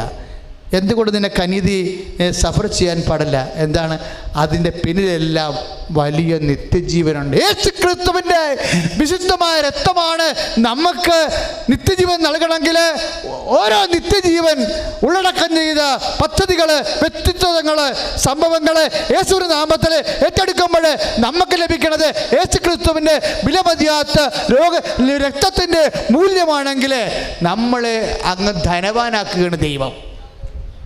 ഇതിനാണ് ദൈവതിരുസന്നിധി സമ്പന്നത എന്ന് പറയണത്. ദൈവതിരുസന്നിധി സമ്പന്നനാകാതെ മനുഷ്യന് വേണ്ടി തന്നെ സമ്പത്ത് ശേഖരിക്കുന്ന സ്തുതിയെക്കുറിച്ച് പറയത്തില്ലേ യോഹന്നാൻ ലൂക്കായുടെ സുവിശേഷം 12:21. ദൈവതിരുസന്നിധി സമ്പന്നനാകാൻ നമ്മൾ ലോകത്തിൻ്റെ മുമ്പിലെ നഷ്ടം വരുന്ന പദ്ധതികൾ ഏറ്റെടുക്കുന്നത് എന്തിനു വേണ്ടിയാണ്? ദൈവപൈതലെ ദൈവത്തിൻ്റെ തിരുസന്നിധിയിൽ സമ്പന്നനാകാൻ, ദൈവത്തിൻ്റെ തിരുസന്നിധിയിൽ എന്നെ നിന്നെ സമ്പന്നനുള്ള ആക്കാൻ വേണ്ടിയാണ് ദൈവം നഷ്ടപദ്ധതികൾ നമുക്ക് നൽകണമെന്ന് മനസ്സിലാക്കാനുള്ള പരിശുദ്ധാത്മാവിൻ്റെ അഭിഷേകത്തിനായി സ്തുതിക്കട്ടെ. ഹല്ലേലൂയ. കരങ്ങൾ ഉയർത്തിക്കൊണ്ട് സ്തുതിക്കട്ടെ, അതിശക്തമായി സ്തുതിക്കട്ടെ. ഹല്ലേലൂയ, ഹല്ലേലൂയ, ഹല്ലേലൂയ, ഹല്ലേലൂയ, ഹല്ലേലൂയ, ഹല്ലേലൂയ, ഹല്ലേലൂയ, ഹല്ലേലൂയ, ഹല്ലേലൂയ, ഹല്ലേലൂയ, ഹല്ലേലൂയ, ഹല്ലേലൂയ, ഹല്ലേലൂയ, ഹല്ലേലൂയ. യേശുവേ, യേശുവേ, യേശുവേ, യേശുവേ, യേശുവേ.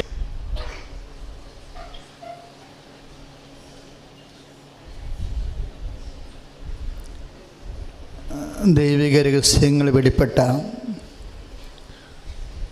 സ്വർഗീയ ആരാധന സമയത്തിൻ്റെ അവസാനത്തിൽ കർത്താവിൻ്റെ കരുണയ്ക്ക് വേണ്ടിയും അനുകമ്പയ്ക്ക് വേണ്ടിയും പ്രാർത്ഥിക്കാൻ വേണ്ടി ആരാധനയിൽ നമ്മുടെ മനസ്സ് ഉറപ്പിക്കുക. നിങ്ങൾ സന്തോഷത്തോടെയും ധൈര്യമായിട്ടും ഇരിക്കണം. പരിശുദ്ധ അമ്മ പ്രത്യക്ഷപ്പെട്ട വിശുദ്ധമായ അൾത്താറയിലാണ് ഈശോ ജീവനോടെ എഴുന്നള്ളിയിരിക്കുന്നതെന്ന് ഓർത്ത് വേണം ഈ വചനം കേൾക്കാനും. ആരാധനാ സമയങ്ങളിലെ മനസ്സിലോർക്കേണ്ട ഒരു കാര്യം, കർത്താവേ, നമ്മൾ പണ്ട് ഉടമ്പടി തുടങ്ങുന്നതിന് അമ്മ ഉടമ്പടി തരുന്നതിന് മുമ്പ് നമ്മൾക്ക് ഒരു 40 സാക്ഷ്യങ്ങളാണ് ഉണ്ടായിരുന്നത്. അതും പലതും ബ്ലെസ്സിങ്സ് ആയിരുന്നു, മിറക്കിളല്ലായിരുന്നു. ഇപ്പോഴും ബ്ലെസ്സിങ്സ് എല്ലാം നമ്മളെ ഇപ്പോൾ പറയിപ്പിക്കണില്ല. ഇവിടെ മിറക്കിളായിട്ടുള്ള കാര്യങ്ങളാണ് ഇപ്പോഴ് പറയിപ്പിക്കുന്നത്. അത് തന്നെ ഒരു പ്രാർത്ഥനയ്ക്ക് തന്നെ 40 ഉണ്ട്. അങ്ങനെ 6 പ്രാർത്ഥനകൾ 250-നും 300-നും ഇടയ്ക്ക് മിറക്കിളുകൾ ഒരു മാസം നടക്കിയ ബ്ലെസ്സിങ്സ് എന്ന് പറയുന്ന അനുഗ്രഹങ്ങൾ ഒത്തിരിയുണ്ട്. അത് പലതും ഇവിടെ വരുമ്പോൾ ഞങ്ങൾ പറയും അവിടെ കൊണ്ട് എഴുതി ഒട്ടിച്ച് വെച്ചേക്കാൻ പറയും. പറയിപ്പിക്കാൻ സമയമില്ലാത്തത് കൊണ്ടാണ് അങ്ങനെ പറയണത്. അതുകൊണ്ട് അമ്മ മാതാവ് പ്രത്യക്ഷപ്പെട്ട പരിശുദ്ധ മണ്ണി വരുമ്പോൾ നിൻ്റെ ജീവിതത്തിന് നിത്യജീവൻ ഉൾപ്പെടെ നഷ്ടപ്പെടാതിരിക്കാൻ വേണ്ടി ഉപയുക്തമാണെങ്കിൽ ദൈവം നിനക്ക് തന്നേ വിടത്തുള്ളൂ. അല്ലാതെ നിൻ്റെ ലോകം നീ നേടിയാൽ നിൻ്റെ ആത്മാവും നഷ്ടപ്പെടുന്നിട്ട് പോകുമെന്ന് ദൈവത്തിന് തോന്നിയാൽ ദൈവം ചിലപ്പോൾ തന്നില്ലെന്നും വരും. പക്ഷെ ദൈവം ഒന്ന് തന്നില്ലെങ്കിൽ ദൈവം നിനക്ക് പറ്റിയ കാര്യങ്ങൾ സ്വരുക്കൂട്ടിയിട്ട് തരാതിരിക്കത്തുള്ളൂ. ഒന്ന് തന്നില്ലെങ്കിൽ വേറെ ഒന്ന് തന്നിരിക്കും. അതുകൊണ്ടാണ് ഉടമ്പടി എടുത്ത് അവർ MOS എഴുതി കഴിഞ്ഞപ്പോൾ അത് ദൈവിക പദ്ധതി അല്ലാത്തത് കാരണം അവിടെ പഴയ PSC എടുത്ത് കൊടുത്തിരിക്കുന്നത് തിരിച്ച്. അങ്ങനൊരു സാക്ഷ്യങ്ങൾ കേട്ടായിരുന്നോ? അവിടെ വന്നായിരുന്നു. ഉടമ്പടിയിൽ PSCയെക്കുറിച്ച് പറഞ്ഞിട്ടില്ല. പക്ഷേ വിദേശത്ത് അവർ പോവുക എന്നുള്ളത് കർത്താവിൻ്റെ പദ്ധതിയല്ല. അവർ ജീവിക്കാൻ വേണ്ടി അവിടെ പഴയ എഴുതിയ PSC എടുത്ത് അതേ ആഴ്ച തന്നെ നമ്മൾ പൈസയൊക്കെ കൊടുത്ത് കോംപ്ലിക്കേറ്റ് ആക്കണ മുമ്പ് തന്നെ കർത്താവ് സെറ്റ് ചെയ്തു. അപ്പം നിൻ്റെ കയ്യിൽ നിന്ന് ഒരെണ്ണം നീ ഉടമ്പടി എഴുതിയിട്ടിരിക്കുന്ന കാര്യം തന്നെ കിട്ടിയില്ല എന്ന് വിചാരിച്ചുകൊണ്ട് ഇച്ഛാഭംഗം കാണിക്കരുത്, മണ്ടത്തരമാണ്. അവിടെ എഴുതിയിട്ടിരിക്കുന്ന കാര്യം നിനക്ക് ആപത്താണെങ്കിൽ ദൈവം നിനക്ക് തരത്തില്ല. പക്ഷെ നിനക്ക് നല്ലതെന്താണെന്ന് ദൈവത്തിന് അറിയാമെങ്കിൽ ദൈവം അതിൻ്റെ പേരിൽ അതെടുത്ത് നിനക്ക് തരും. പക്ഷെ നിന്നെ വെറും കയ്യോടെ വിടത്തില്ല, ഉറപ്പായിട്ടും. ഇത്തിരി എന്തെങ്കിലും ഒരു ലാഗിങ് വരികയാണെങ്കിൽ നീ പമ്മരുത്, അതായത് പ്രാർത്ഥന മുടക്കുകയോ ഒന്നും ചെയ്യരുത്. കാര്യം ഉടമ്പടിയുടെ പ്രശ്നം വിശ്വാസമല്ല. ഉടമ്പടിക്ക് വിശ്വാസം ആവശ്യമില്ല, അല്ലെങ്കിൽ വിശ്വാസം കൊണ്ട് പ്രത്യേകിച്ച് പ്രയോജനമില്ല. ഉടമ്പടിയിൽ വരേണ്ടത് വിശ്വസ്തതയാണ്, ഫിഡലിറ്റി. ബൈബിൾ ഉടമ്പടിയിൽ നിന്ന് ഇസ്രായേൽക്കാർ മുഴുവനും വഴക്ക് മേടിച്ചത് മുഴുവനും അവിശ്വസ്തത കാണിച്ച കൊണ്ടാണ്. അതുകൊണ്ട് ഉടമ്പടിയിൽ എപ്പോഴും വിശ്വസ്തത കാണണം. ഏറ്റവും പ്രധാനപ്പെട്ട വിഷയവും വെളുപ്പിനത്തെ പ്രാർത്ഥനയാണ്. രാത്രി പ്രാർത്ഥിക്കാൻ ഏത് കഴുതക്കും പറ്റും, ഒരു കുഴപ്പമില്ല. പക്ഷേ വെളുപ്പിന് പ്രാർത്ഥിക്കണമെങ്കിൽ നീ below average above average Christian ആയിരിക്കണം. അവിടെ പണി കിട്ടിയ പണി 8ൻ്റെ കിട്ടും നിനക്ക്. ഇപ്പോൾ കൗൺസിൽ എടുക്കുമ്പോൾ പലരുടെയും പാളിയിരിക്കണത് എവിടെയാണ്? വെളുപ്പിനെ പ്രാർത്ഥനയ്ക്കാണ് പാളിയിരിക്കണത്. ഉടമ്പടി പ്രാർത്ഥന വെളുപ്പിന് 5:30 പറഞ്ഞിരിക്കുന്നത്. അത് മാക്സിമം പോയ 6 ആകാം, 6 1 സമ്മതിക്കത്തില്ല. അപ്പം നേരം വെളുത്തിരിക്കുന്ന അതാണ് അതിൻ്റെ ടൈമെന്ന് പറയണത്. അല്ലാതെ നീ വെളുപ്പിനല്ലേ 7:30 പ്രാർത്ഥിച്ചേക്കാന്ന് പറഞ്ഞാൽ അങ്ങനെ പിന്നെ 8 മണിക്ക് പ്രാർത്ഥിക്കാൻ പാടില്ല. 5:30 എന്ന് പറഞ്ഞാൽ മാക്സിമം വന്നാൽ 6 ആകാം, അത്രയേ ഉള്ളൂ, പിന്നെ ആകാൻ പറ്റത്തില്ല. അപ്പോൾ വെളുപ്പിനെ പ്രാർത്ഥന പാളിയിട്ടുണ്ടെങ്കിൽ പാളിച്ചാണത്. സന്ധ്യപ്രാർത്ഥന വിഷയമല്ല, അത് ഉറങ്ങണ മുമ്പ് നമുക്ക് ചെയ്തു തീർത്താൽ മതി. വെളുപ്പിനെ പ്രാർത്ഥന എന്ന് പറയുമ്പോൾ നീ അതിനായിട്ട് മനസ്സ് വെച്ച് പണ്ടത്തെ ഉടമ്പടി ചെയ്യണമാകുമ്പോൾ നീ പട്ടിയെപ്പോലെ കിടന്ന് ഉറങ്ങുമായിരുന്നു. ഉടമ്പടി ചെയ്ത് കഴിഞ്ഞും നീ പേപ്പട്ടി ആയെങ്കിൽ പണിയായിരിക്കും. അപ്പോൾ വിശ്വസ്ത പോയി അവിടെ. അപ്പം അതുകൊണ്ട് അങ്ങനെയൊക്കെ ഉള്ള മനുഷ്യർ, നീ നിൻ്റെ അനിയത്തിയുടെ കല്യാണത്തിൽ പോകുകയാണെങ്കിൽ നീ മിക്കവാറും രാത്രി 9 മണിക്ക് കിടന്ന് ഉറങ്ങുമില്ല, മര്യാദക്ക് ഒരു കുഴപ്പമില്ലല്ല. കർത്താവിൻ്റെ കാര്യത്തിനാണ് നീ ഉഴപ്പിയിട്ടുള്ളത്. അതിൻ്റെ അലംഭാവമോ അനാസ്ഥയോ ആണ്. ആത്മീയത അലംഭാവം അനാസ്ഥയോ എന്നത് വിശ്വസ്തയുടെ പ്രശ്നമാണ്. അപ്പം അതുകൊണ്ട് മര്യാദക്ക് നേരത്തെ കിടന്ന് ഉറങ്ങുക. ചില ആൾക്കാർ പഴയതുപോലെ TVയും കണ്ട് മൊബൈലും കളിച്ചൊക്കെ ഇരുന്ന് കഴിഞ്ഞാൽ വെളുപ്പിനുള്ള പ്രാർത്ഥന നടക്കത്തില്ല. വെളുപ്പിനുള്ള പ്രാർത്ഥനയാണ് പ്രാർത്ഥന. മറ്റത് നമ്മൾ പ്രത്യക്ഷീകരണ പ്രാർത്ഥനയാണ് വെളുപ്പിന്. കാര്യം ആദ്യം വെളിപ്പെട്ട പ്രാർത്ഥന ഉടമ്പടി ഉണ്ടാകുന്ന മുമ്പ് ഉഷകാല നക്ഷത്രം പോലെ അമ്മ തന്ന പ്രാർത്ഥന പ്രത്യക്ഷീകരണ പ്രാർത്ഥനയാണ്. ഉടമ്പടി നമ്മുടെ വിഷയമാണ്, പ്രത്യക്ഷീകരണം അമ്മയുടെ വിഷയമാണ്. മറന്നു പോകരുത്, പ്രാർത്ഥന തമ്മിൽ വ്യത്യാസമുണ്ട്. ഉടമ്പടി നമ്മുടെ വിഷയമാണ്, നമ്മൾ ചെയ്ത ഉടമ്പടിയാണ്. പ്രത്യക്ഷീകരണ പ്രാർത്ഥന വത്തിക്കാനെ കൊണ്ട് ഈ പ്രത്യക്ഷീകരണം ഏറ്റെടുപ്പിക്കുന്ന പ്രാർത്ഥനയാണ്. കാര്യം അമ്മയുടെ പ്രത്യക്ഷീകരണത്തിൽ ക്ലോക്കുള്ള കാരണം ഇന്ത്യൻ ബിഷപ്സിന് പോലും ഒന്നും ചെയ്യാൻ പറ്റത്തില്ല, പുതിയ മാതാവാണ്. അതുകൊണ്ട് പരിശുദ്ധ പിതാവ് തന്നെ നേരിട്ട് ഈ വിഷയം ടേക്കപ്പ് ചെയ്താൽ മാത്രമേ ഈ വിഷയം അമ്മ ആഗ്രഹിക്കുന്ന ഫലം ലോകത്തുണ്ടാകത്തുള്ളൂ. സമയത്തിൻ്റെ മേലാണ് അമ്മയുടെ അധികാരമാണ് ഉടമ്പടി പ്രത്യക്ഷീകരണത്തിൻ്റെ കാമ്പെന്ന് പറയണത്. സമയം എന്ന് പറയുന്നത് എന്താ? ഒരു വ്യക്തി ജീവിതത്തിൽ സംഭവിക്കുന്ന ഇൻസിഡൻ്റ്, ഒരു സംഭവം നടക്കണമെങ്കിൽ സമയവും വേണം, സ്ഥലവും വേണം. എന്ന് വെച്ചാൽ ഈ ഭൂമിയിലുള്ള നേരവകാശമാണത്. ഒരു സംഭവം നടക്കുന്ന സ്ഥലം വേണം, സമയം വേണം. സ്ഥലം ആദ്യം അമ്മ ഫിക്സ് ചെയ്യും, കാനായ എന്ന് ഫിക്സ് ചെയ്യും. അപ്പോൾ ഈശോ പറഞ്ഞ് ഇനി സമയത്തിൻ്റെതാണ് വിഷയമെന്ന് പറഞ്ഞ്, അപ്പോൾ അമ്മ സമയവും ഫിക്സ് ചെയ്യും. അപ്പോൾ മനുഷ്യൻ്റെ ഭൗതിക അനുഗ്രഹങ്ങളെല്ലാം നടക്കുന്ന സമയത്തിലും സ്ഥലത്തിലുമാണ്. അത് ഫിക്സ് ചെയ്യാൻ എന്താണ് അമ്മയ്ക്ക് അധികാരം? കാര്യം രക്ഷാകര സംഭവത്തിലെ അമ്മ നേരവകാശിയാണ്. ദൈവം ആത്മാവാണെന്ന് നമ്മൾ 1:24 വെളിപ്പെടുന്നുണ്ട്. ആത്മാവായ ദൈവത്തിന് പാപത്തിന് പരിഹാരം ചെയ്യണമെങ്കിൽ ശരീരം വേണം. കാരണം റോമ എന്താ പറയണത്? അവൻ പാപത്തിൽ ശരീരത്തിന് ശിക്ഷ വിധിച്ചെന്ന്. ദൈവത്തിന് ശരീരത്തിന് പാപത്തിന് ശിക്ഷ വിധിക്കണമെങ്കിൽ ദൈവത്തിന് ശരീരം വേണം.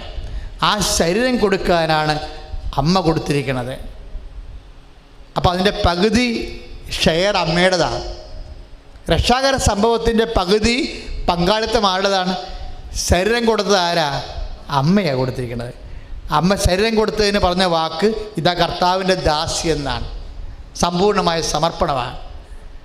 അപ്പം അമ്മ ശരീരം കൊടുത്തിരിക്കുന്ന കാരണം ഭൗതികമായ പങ്കാളിത്തം അമ്മയുടേതായത് കാരണം മനുഷ്യൻ്റെ ഭൗതികമായ വിഷയങ്ങളുടെ പൂർണ്ണ അധികാരം അമ്മയ്ക്ക് ലഭിച്ചുകൊണ്ടാണ് ബൈബിൾ ആരംഭിക്കുന്നത്. സ്ഥലം നിശ്ചയിക്കാനും സമയം നിശ്ചയിക്കാനും. അതാണ് ഉടമ്പടിയുടെ രഹസ്യമെന്ന് പറയണത്. അതറിഞ്ഞു വേണം മക്കൾ അതിൻ്റെ പിന്നിൽ ആശ്രയിക്കാൻ വേണ്ടി. സ്തുതിക്കട്ടെ ഹല്ലേലൂയ. ഹല്ലേലൂയ ഹല്ലേലൂയ. കരങ്ങൾ ഉയർത്തി സ്തുതിക്കട്ടെ. ഹല്ലേലൂയ ഹല്ലേലൂയ ഹല്ലേലൂയ. ഈശോയെ, ഞങ്ങൾ പ്രബോധനവർക്ക് നന്ദി പറയുന്ന കർത്താവേ, ഉടമ്പടിയിൽ ഞങ്ങൾ സമർപ്പിച്ചിട്ടുള്ള നിയോഗങ്ങൾ കർത്താവേ ഇപ്പോൾ ഓർത്ത് സമർപ്പിച്ച് പ്രാർത്ഥിക്കുന്നു. സമയത്തിൻ്റെ മേൽ, സമയ സന്ദർഭങ്ങളുടെ മേൽ, പ്രപഞ്ച ശക്തിയുടെ മേൽ അധികാരമുള്ള അമ്മയുടെ മാധ്യസ്ഥം തേടിക്കൊണ്ട് യേശുവേ ഞങ്ങളുടെ നിയോഗങ്ങൾ അത്ഭുതകരമായിട്ട് ഏറ്റെടുക്കുകയും ഞങ്ങളുടെ ജീവിത സങ്കടങ്ങളുടെ മേൽ, ഞങ്ങളുടെ ജീവിത ദുരിതങ്ങളുടെ മേൽ, പ്രകൃതി ദുരിതങ്ങളുടെ മേൽ, ഞങ്ങളുടെ കഷ്ടതകളുടെ മേൽ, കുടുംബത്തിന് സമാധാനത്തിൻ്റെ മേൽ, തൊഴിൽ മേഖലകളുടെ മേൽ കർത്താവേ, കടൽ കായൽ മാർഗങ്ങളിൽ ജോലി ചെയ്യുന്നവരുടെ മേൽ, മറ്റ് സ്ഥാപനങ്ങളിൽ ജോലി ചെയ്യുന്നവരുടെ മേൽ കർത്താവേ, സ്വന്തമായി തൊഴിൽ നടത്തുന്നവരുടെ മേൽ കരുണ വർഷിക്കണമേ, അനുകമ്പ വർഷിക്കണമേ, അത്ഭുതം പ്രവർത്തിക്കണമേ. യേശുവേ സമർപ്പിക്കുന്നു. യുഗ ദുരിതങ്ങൾ സമർപ്പിക്കുന്നു. ജീവിത വിഷമതകൾ സമർപ്പിക്കുന്നു. ഹല്ലേലൂയ ഹല്ലേലൂയ. യേശുവേ ആരാധന. പ്രിയമുള്ളവരെ, നമ്മൾ ഉടമ്പടി വെച്ചിരിക്കുന്ന വിഷയങ്ങൾ അതിനെ മനസ്സിൽ ഓർക്കേണ്ട സമയമാണ്. ഉടമ്പടി ചെയ്തിട്ടില്ലാത്തവർ ചെയ്യാൻ പോവുകയാണെങ്കിൽ, ചെയ്യാൻ ഉദ്ദേശിക്കുന്നതാണെങ്കിൽ അവർ ഉടമ്പടി വെക്കാൻ സാധ്യതയുള്ള വിഷയങ്ങൾ അതൊക്കെ ഓർത്ത് മൗനമായി പ്രാർത്ഥിക്കേണ്ട സമയമാണ്. ആരാധനയെ ജീവനോടെ കർത്താവിനെ, ആരാധ്യനായ ഈശോയെ മനസ്സിൽ ജീവനോടെ ഓർക്കുക. ഉടമ്പടി വിഷയങ്ങളെല്ലാം ഇപ്പോൾ പരിശുദ്ധ അമ്മ വഴി നമ്മൾ പരിശുദ്ധ ദിവ്യകാരുണ്യത്തിന് സമർപ്പിക്കുകയാണ്. ഇതിനാണ് നമ്മൾ ഇന്നിവിടെ വന്നത്. എന്തിനാ? ഉടമ്പടി ചെയ്ത വിഷയങ്ങൾ, എല്ലാ ഉടമ്പടി ധ്യാനങ്ങളുടെ ഉദ്ദേശം അതാ. ഉടമ്പടി പ്രാർത്ഥന വഴിയിൽ നമ്മൾ ചെയ്ത വിഷയങ്ങൾ, ഉടമ്പടി ചെയ്ത വിഷയങ്ങൾ ഒരുമിച്ച് വന്നിട്ട് പരിശുദ്ധ അമ്മ വഴി ഉടമ്പടി വിഷയങ്ങൾ ഈശോയ്ക്ക് ഏൽപ്പിക്കുന്നതാണ് ഉടമ്പടി ധ്യാനമെന്ന് പറയുന്ന 6 ധ്യാനങ്ങൾ. അതുകൊണ്ട് ഉടമ്പടി ചെയ്യാനുള്ളവരെ, ചെയ്യാൻ സാധ്യതയുള്ള വിഷയങ്ങളും ഉടമ്പടി ചെയ്തവർ ചെയ്ത് കഴിഞ്ഞ പ്രാർത്ഥന ആവശ്യങ്ങളും പരിശുദ്ധ അമ്മ വഴി ഈശോയ്ക്ക് ഇപ്പോഴും മൗനമായി സമർപ്പിക്കുക.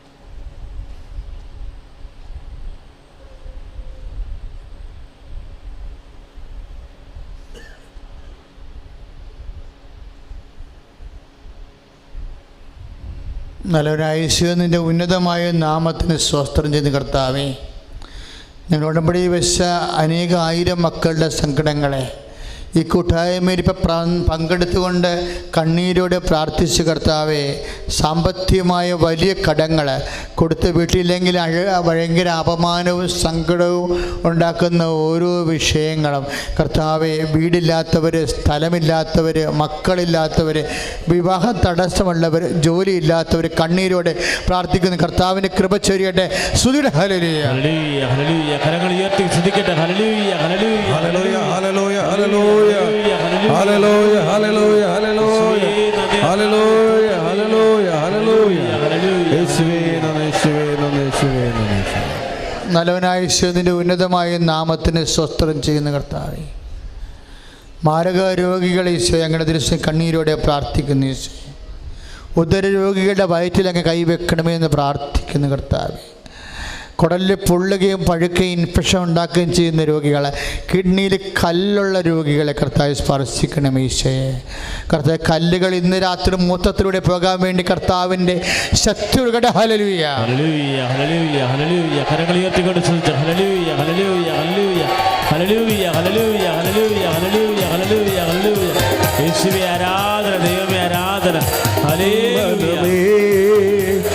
തുതികളിലുന്നതമേ നാഥൻ നാൾ തോറും ചെയ്ത നന്മകളെ ഓർത്ത് പാടുക നീ എന്നും മനമേ, പാടുക നീ എന്നും മനമേ.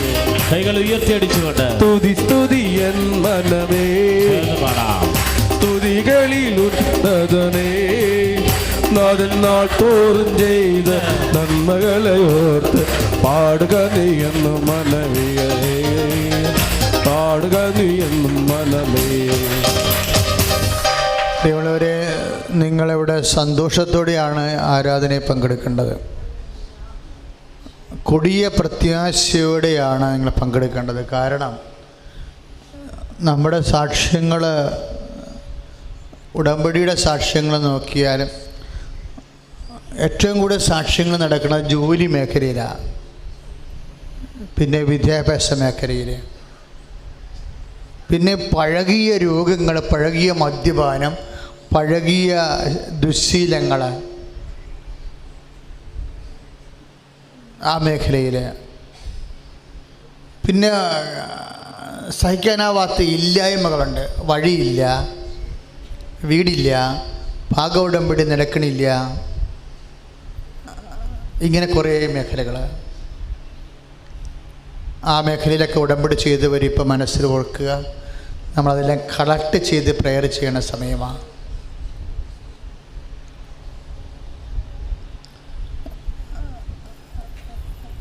മനസ്സിടിഞ്ഞു പോയ കാര്യങ്ങൾ, ഇനി നടക്കത്തില്ല എന്ന് വിചാരിച്ച് നിരാശയിൽ പോയ കാര്യങ്ങൾ,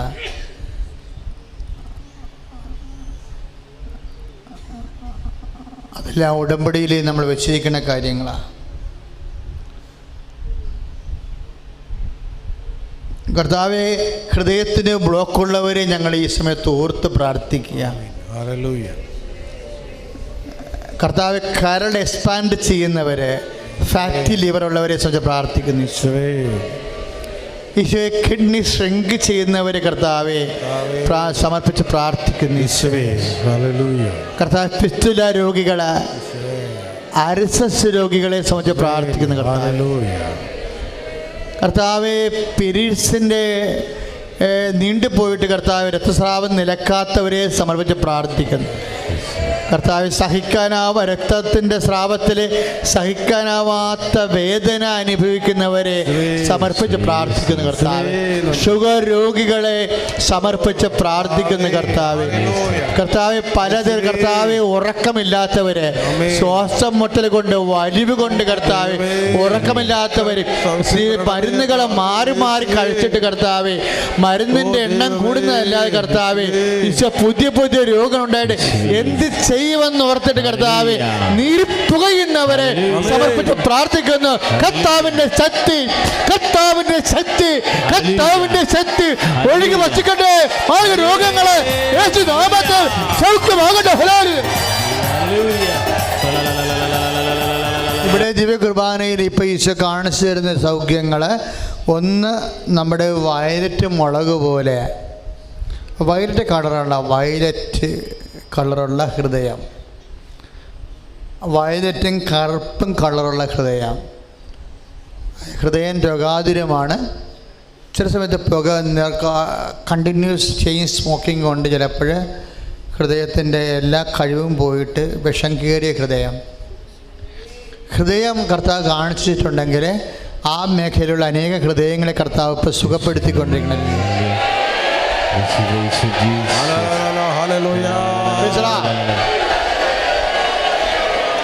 രണ്ടാമത് ഈശോ കാണിക്കുന്നത് ഈ താടി ഭാഗത്ത് വേര് വളർന്നിരിക്കുന്ന പോലെ ആണ്.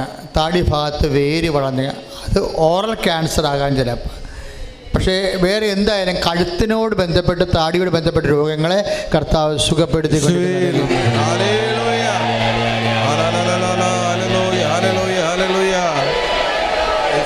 പിന്നെ പരിശുദ്ധാത്മാവ് കാണിച്ചത് ഒരു ലേഡിനെ കാണിച്ചത്.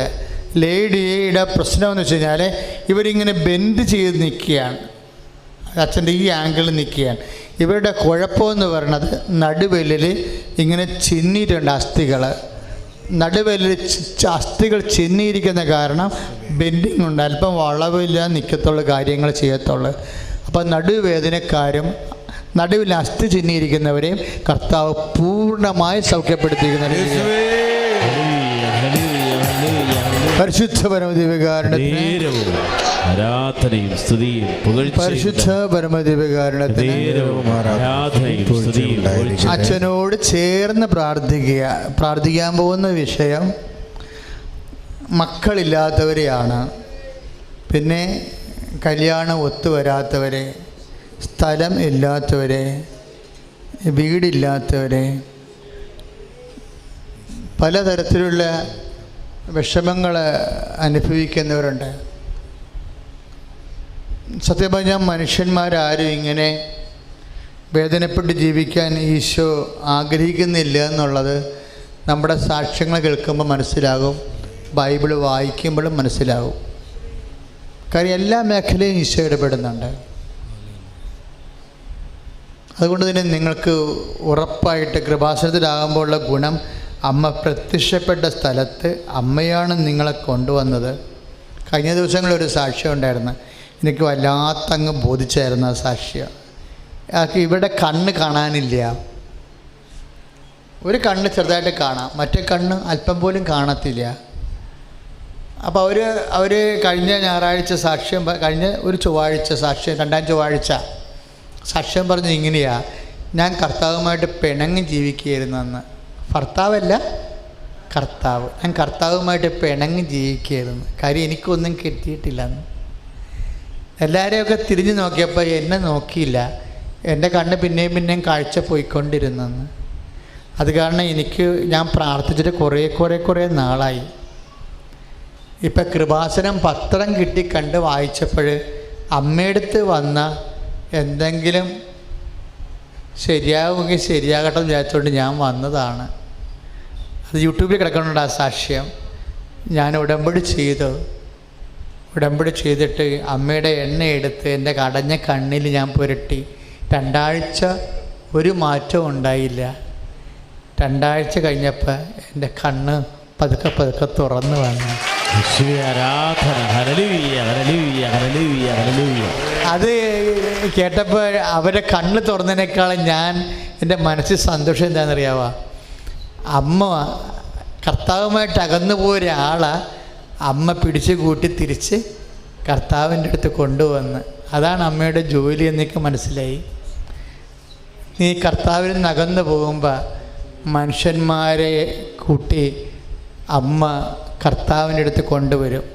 കാനായിലെ കല്യാണ കുടുംബത്തിലെ ആ കല്യാണക്കാരൻ്റെ അപ്പനെ കർത്താവിനെ സത്യം പറഞ്ഞാൽ അറിയത്തില്ല. ഞാൻ മാനുഷ്യമായ പരിചയവും ബന്ധമേ ഉണ്ടായിരുന്നുള്ളൂ. കർത്താവിൽ ദൈവത്വവും രക്ഷയും ഉണ്ടെന്ന് അയാൾക്ക് മനസ്സിലാക്കി കൊടുത്തത് അമ്മയാണ്. മറ്റേ ബന്ധുമുറക്ക് വിളിച്ചതാണ്. കർത്താവ് നമ്മുടെ ബന്ധു ശാരീരിക മുറക്കായിട്ടും വലിയ കഥയൊന്നുമില്ല. അമ്മ കാരണമാണ് കാനായിലെ വീട്ടിലെ ചേട്ടൻ ഈശോ രക്ഷകനാണെന്ന് മനസ്സിലാക്കിയത്. ഈശോ രക്ഷകനാണെന്ന് ലോകം മനസ്സിലാക്കാൻ വേണ്ടി ദൈവം ഭൂമിക്ക് നൽകിയതാണ് അമ്മ.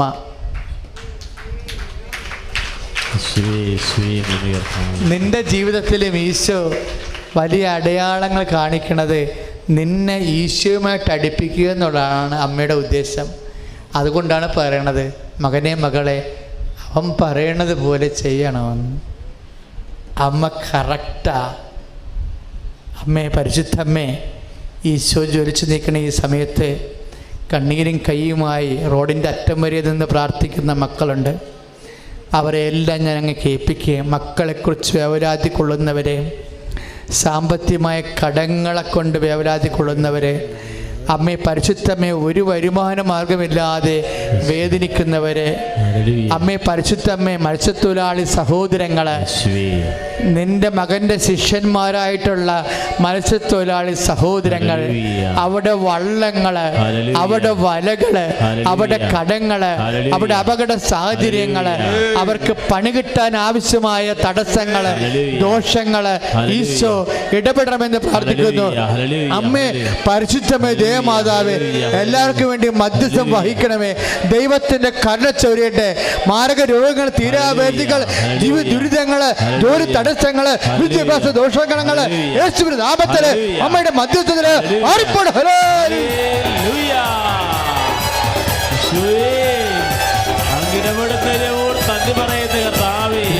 മക്കളെ ശ്രദ്ധിക്കുക.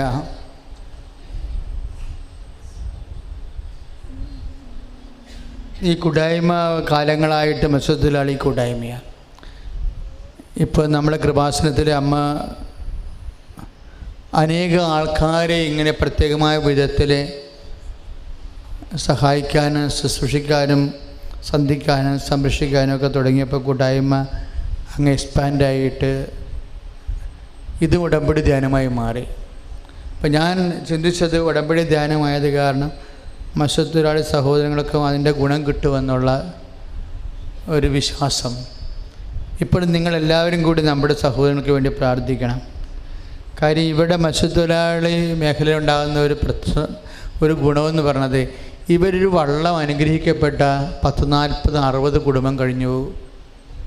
നമ്മുടെ ഒരു കുടുംബം അനുഗ്രഹിക്കപ്പെട്ട 5 കുടുംബം അനുഗ്രഹിക്കപ്പെട്ട സമയത്ത് ഇവരുടെ ഈ വള്ളം അനുഗ്രഹിക്കപ്പെട്ട ഒരു 60 കുടുംബവും അനുബന്ധ തൊഴിലാളികളും നമുക്കും ഭക്ഷിക്കാൻ മത്സ്യം കിട്ടും. അങ്ങനെ വലിയൊരു സംഭവമാണത്. അപ്പോൾ ഇവർക്ക് പക്ഷേ കടവും പ്രയാസവും ആക്കിയാണ്. ഇവരാണ് നമ്മുടെ ജനത്തെ, കേരളത്തെ തന്നെ രക്ഷിച്ചത്. അപ്പോൾ അവർ നിലനിന്ന് പോകുക എന്നുള്ളതും നമ്മുടെ എല്ലാവരുടെയും ഒരു ആവശ്യമാണ്. അതുകൊണ്ട് മക്കൾ, നിങ്ങളിവർക്ക് വേണ്ടി പ്രാർത്ഥിക്കുക. കർത്താവായ ദൈവമേ, കർത്താവായ ദൈവമേ, 5 അപ്പവും 2 മീനും കൊണ്ട് 5000 പേരെയും 7 അപ്പവും ഏതാനും മത്സ്യങ്ങളും കൊണ്ട് 4000 പേരെയും സംതൃപ്തരാക്കിയ സർവശക്തനും കാരുണ്യമായ ദൈവമേ, അങ്ങയെ ഞങ്ങൾ ആരാധിക്കുകയും സ്തുതിക്കുകയും നിനക്ക് നന്ദി പറയുകയും ചെയ്യുന്ന നിത്യം കന്യകയും നിന്റെയും ഞങ്ങളുടെയും അമ്മയുമായ പരിശുദ്ധ കന്യാമറിയത്തിന്റെ മീൻപിടുത്തക്കാരായ വിശ്രുത ശ്രീഹന്മാരുടെയും സംരക്ഷണത്തിലെ ഞങ്ങളുടെ വള്ളത്തിനെയും ബോട്ടിനെയും തൊഴിലാളികളെയും യന്ത്രത്തെയും വലയെയും അങ്ങയുടെ തിരുസന്നിധിയിൽ ആരാധനയിൽ സമർപ്പിക്കുന്ന സ്നേഹനിധിയാം സകലത്തെയും പരിപാലിക്കുന്നതിനുമായ നല്ല ദൈവമേ, അങ്ങയുടെ നാമത്തിൽ ഞങ്ങൾ നടത്തുന്ന ഈ ആരാധനയുടെ ഫലമായി ഞങ്ങൾക്ക് സമർത്ഥമായ മത്സ്യവിള നൽകുകയും ഞങ്ങളെ സമാധാനത്തിൽ കാക്കുകയും ചെയ്യണമേ. പന്നിയും പാറയും ചുറ്റും മുതലായ നശീകരണ ഉപാധികളിൽ നിന്ന്, ഉടക്കിൽ നിന്ന്, ഒഴുക്കിൽ നിന്ന്, കാറ്റിൽ നിന്ന്, കോളിൽ നിന്ന് ഞങ്ങളും ഞങ്ങളുടെ മത്സ്യത്തൊഴിലാളി സഹോദരങ്ങളും യേശുനാമത്തിൽ സംരക്ഷിക്കപ്പെടട്ടെ.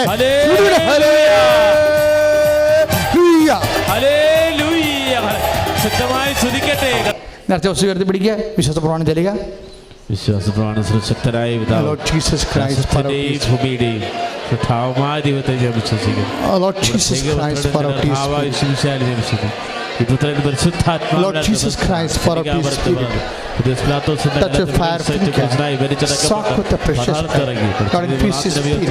And to the authority of the Catholic Church, the power of Jesus Christ, with the merit of the Holy Priesthood, I bless Sacrament. എന്റെ കർത്താവിന്റെ ഉന്നതമായ നാമത്തിൽ, സഭയുടെ അധികാരത്തിൽ, കുരിശിന്റെ അടയാളത്തിൽ, ദൈവത്തിന്റെ ശക്തിയാൽ ഞാൻ നേർച്ച വസ്തുക്കളെ ഈശോയുടെ നാമത്തിൽ ആശീർവദിക്കുന്നു. സമാപന പ്രാർത്ഥനയ്ക്ക് വേണ്ടി നേർച്ച വസ്തു ഉയർത്തിപ്പിടിക്കുക.